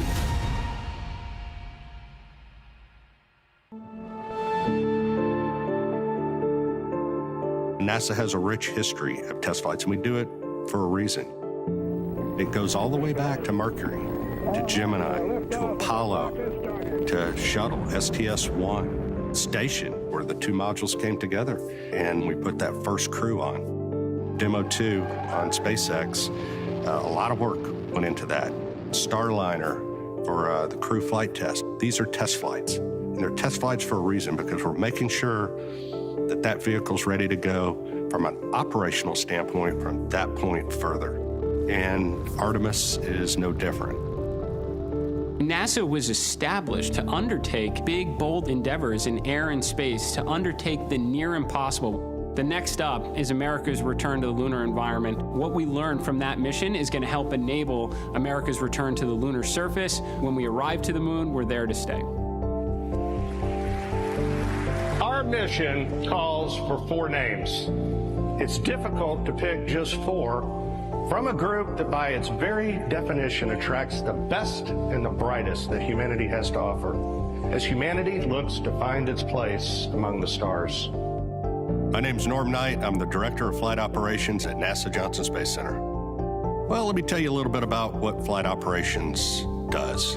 You could think of us as a service provider to the major programs at NASA, both for low Earth orbit and for our exploration goals to Moon and Mars.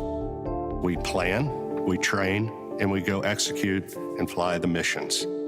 Assigning a crew for a mission is complicated. I'll tell you that. We look at our experience base and we say, all right, here's the mission, in this case, Artemis II, higher risk being a test flight. So what complement of experience base do we want on this mission? With a test flight, we typically like pilots that have test flight experience, test pilots. In addition to that, you look for cohesiveness with a crew. We need mission specialists on board that are able to do a lot of the tasks. We go look at an experience base within the office and say who best can fit these needs. How can they work, or will they work together in an environment that's cohesive to aligning to the mission, and you end up with an experience base with those crew that then provide everything possible to guarantee mission success going forward. As head of flight operations, I have the privilege of getting to know each and every astronaut. The best part of my job, is that I'm surrounded by people who inspire, who give hope to those that might follow in their footsteps. I want to thank you all for sharing in this moment today, and thanks to our crew, Reid, Victor, Christina, and Jeremy, as they get ready to embark on this journey. It has been an amazing journey the last 2.5 years. We have just built a tremendous amount of trust between the four of us. This crew cohesion, we're at the point now where we are ready to go fly. For us, Artemis II is about much more than just going back to the moon. It is about the pursuit of excellence. If you want to go fast, go alone. If you want to go far, go together. And we are going together, and our mission success is built on handing off a starting point to Artemis III that sets our country and our partners up to go back to the surface of the moon. Sending machinery around the moon, beautiful machines, is a challenge. Adding humans takes it a giant leap forward. And there is a lot of work that goes into integrating people into the system. This is a very serious endeavor. This is absolutely a test flight. The last time we launched was more than 3 years ago. It did not have crew on it. It was not a completely like-for-like spacecraft on top of the SLS architecture. We basically invented all of the training for the Orion spacecraft and the rockets and put it all together, and now we're in the middle of giving all of that information to the crew to prepare them for the launch.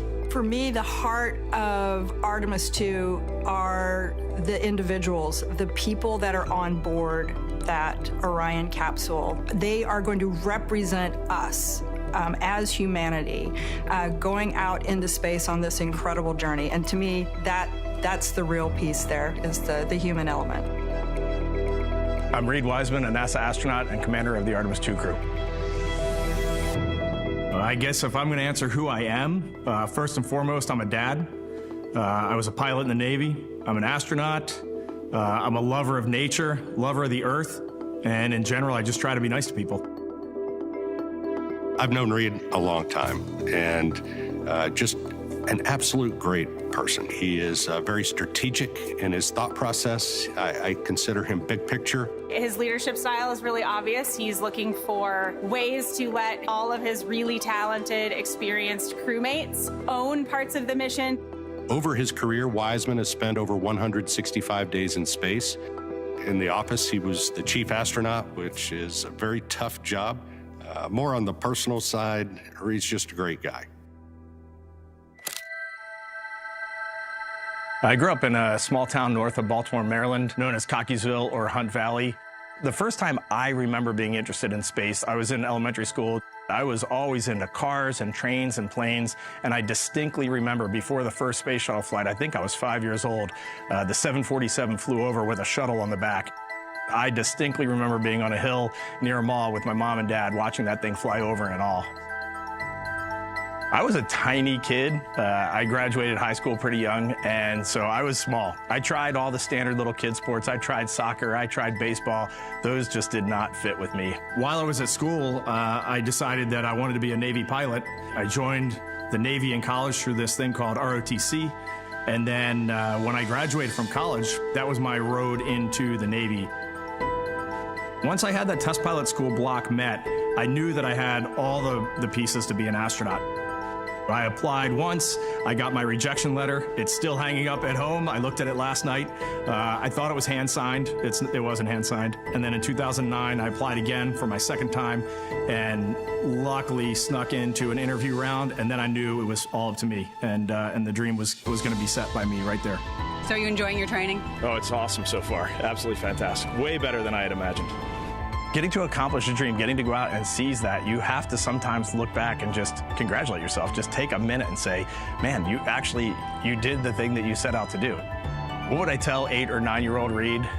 Hey, stay the course. You're doing great. Have some confidence, because I definitely didn't have a lot of confidence as a kid. So go out and have fun and try to do good every day. While we're looking at everybody, if you'll find the lens, just go and look at the lens, everybody. I want to thank God for this amazing opportunity, because Artemis II is more than a mission to the moon and back.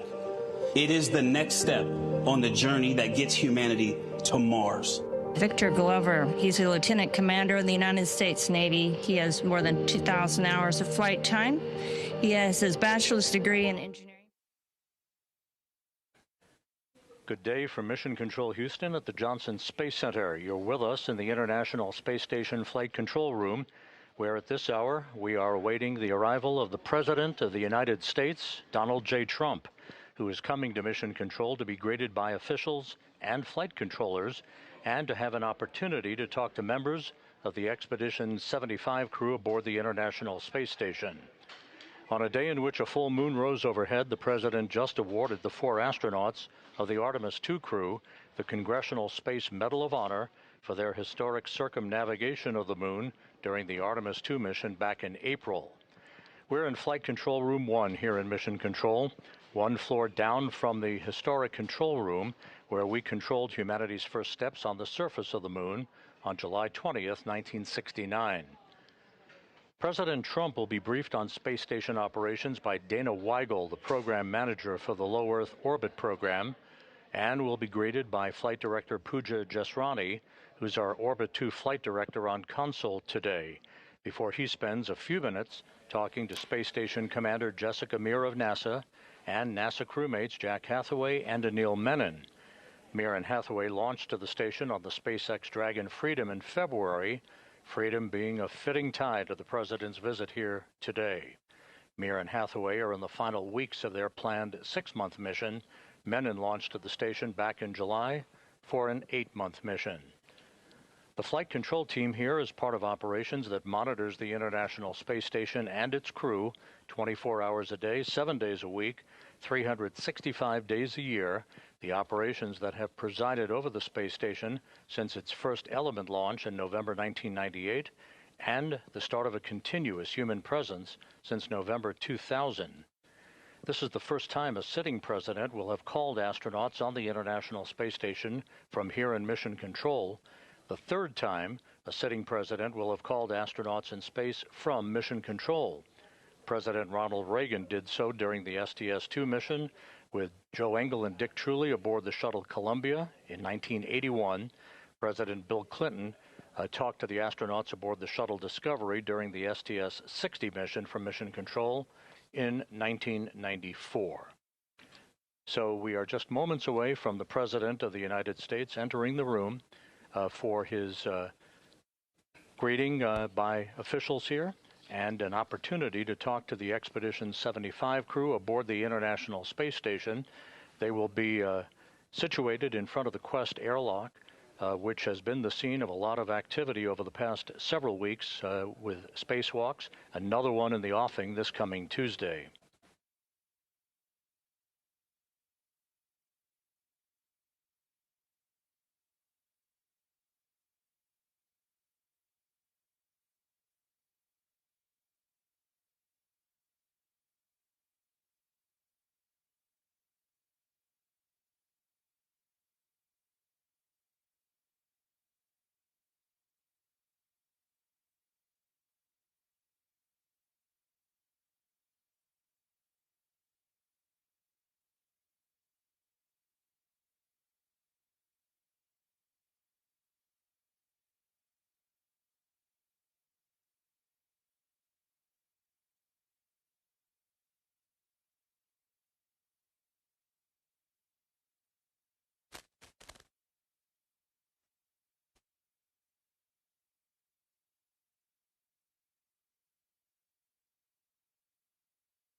For situational awareness, the International Space Station is orbiting 260 miles above the Earth, flying from northwest to southeast in an orbit inclined 51.6 degrees to either side of the equator over the eastern Pacific Ocean.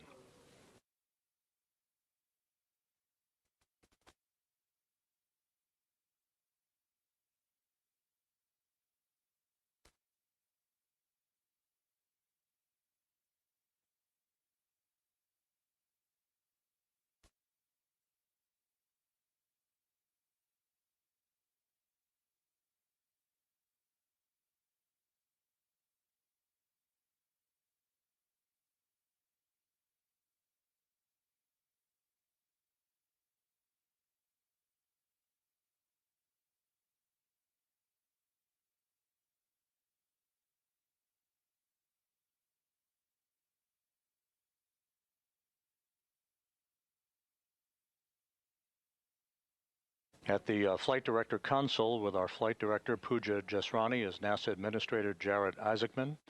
Again, just moments away from the arrival in the room of President Donald J. Trump.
A lot of people don't realize that, but what you're doing is very important.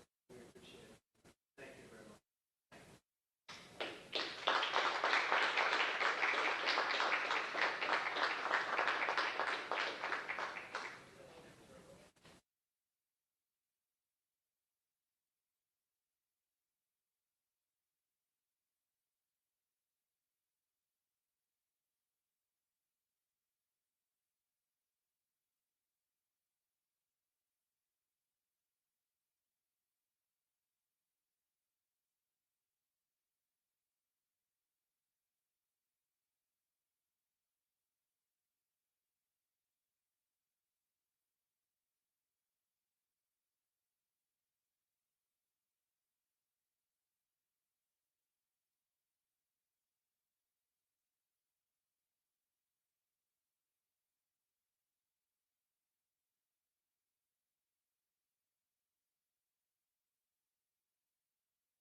Station, this is Houston. Are you ready for the event?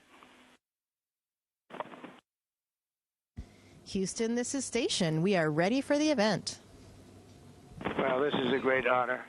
To be with you is a great honor, and I just want to thank Jessica, Anil, Jack, great Americans, great patriots, brave people. I wouldn't do it. I will tell you right now. I hate to admit it. I would not want to do it.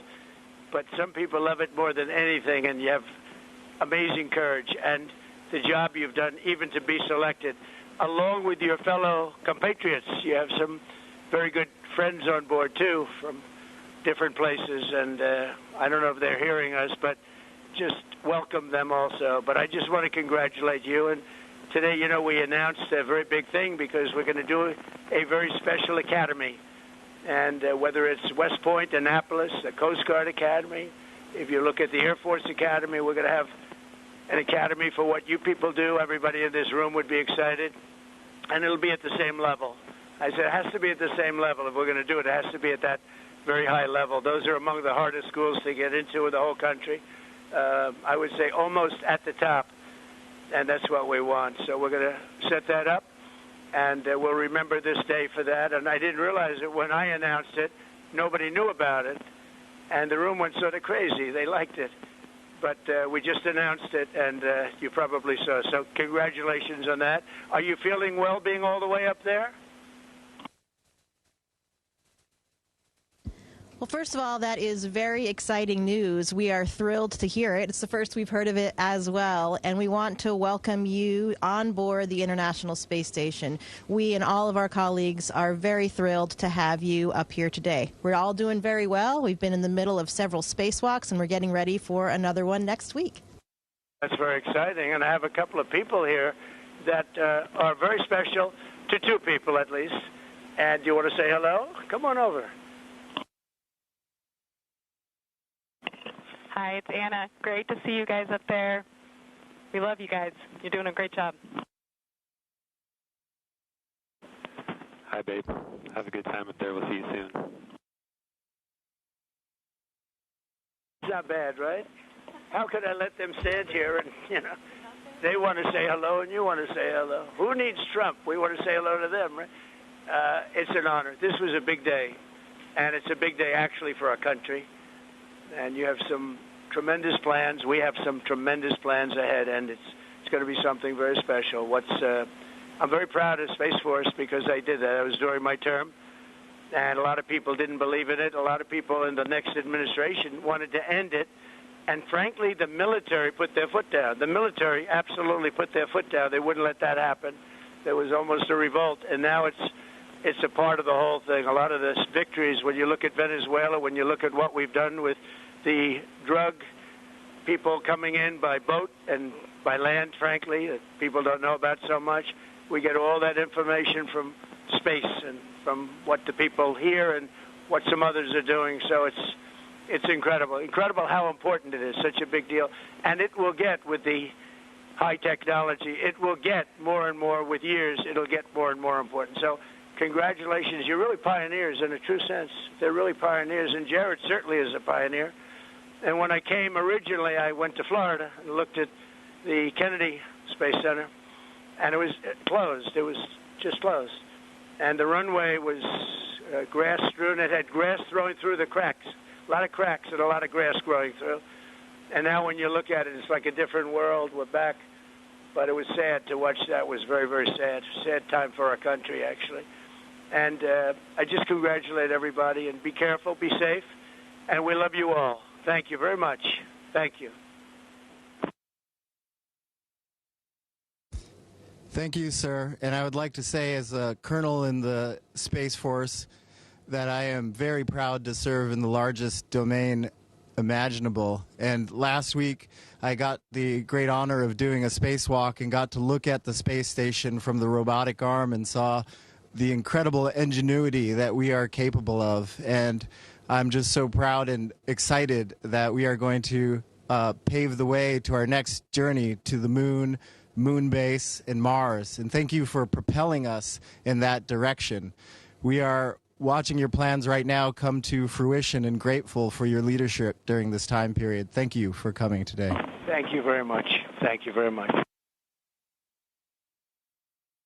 Would you like to say with that beautiful mustache? I want to get a mustache like that. Would you like to say something? Go ahead. Would you like to say? Absolutely, sir. I appreciate it. Yeah, the mustache is a lot of fun. You definitely have to have one in space. It's great in microgravity. It's in the great tradition of naval aviation. And if you're going to start an academy, you know, I graduated from the Naval Academy. I'm sure they're more than excited to support it and have it on board. And we're excited to be a part of the American space program. You're in MCC right now. Within 50, 100 feet of you are some of the finest minds that we have at NASA, and they're backed up by hundreds and thousands of more people at Johnson and Kennedy and all the centers around the country. America's leadership in the space program is incredible. We're excited about it. We're excited about going to the future, and our big team down at NASA is ready to execute and get Americans back on the surface of the moon. Thank you very much, and we'll all see you when you get back, right? We're going to see them when they get back good and safe, and God bless you all. Thank you very much. Thank you. We will continue doing our best to inspire all of the bright minds in the next generation as well. We are so excited about the energy that we feel and the energy that has been kicked off by the Artemis II crew. Thank you for honoring them today as well. We had the pleasure of speaking to them while we were up here on the International Space Station crew to crew, and it made us all incredibly connected and incredibly proud for what we have accomplished as a country and as an international program. Great job. Very proud. We're going to see you when you get back. In fact, if you want, Oval Office time, right? It's going to be another Oval Office time. We have good luck with the Oval Office, right, Jared? So we'll see you in the Oval Office, okay? Thank you very much. Be safe. God bless you. Thank you so much for your visit. We hope you have a wonderful stay in Houston.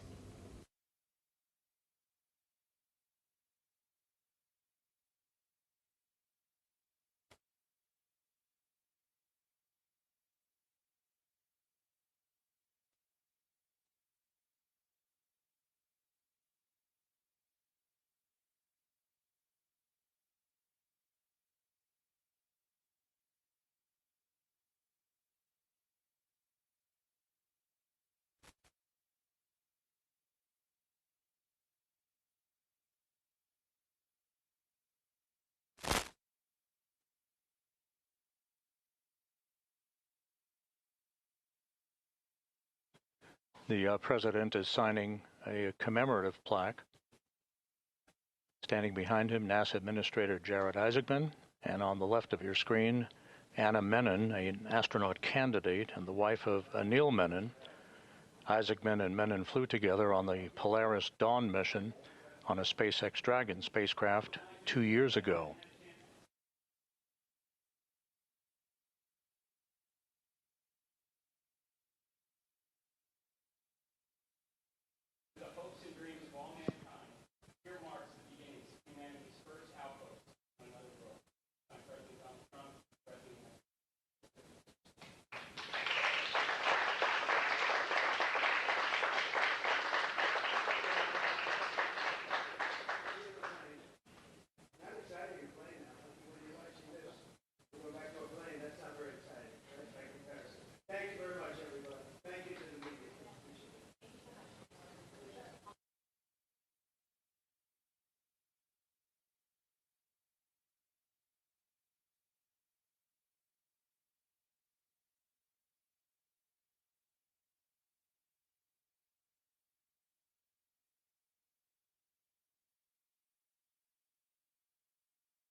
This is Mission Control Houston. The President of the United States is now leaving the flight control room, having spoken with members of the Expedition 75 crew and signing a commemorative plaque, which basically lays the groundwork and the foundation for Moonbase, which is the next significant project as we return to the moon and put boots on the moon on a permanent basis. That'll conclude the President's visit to Mission Control here in Houston. And we will wrap up our coverage here for the day. We hope you've enjoyed the coverage throughout the course of the morning and the early afternoon hours. And for now, this is Mission Control Houston.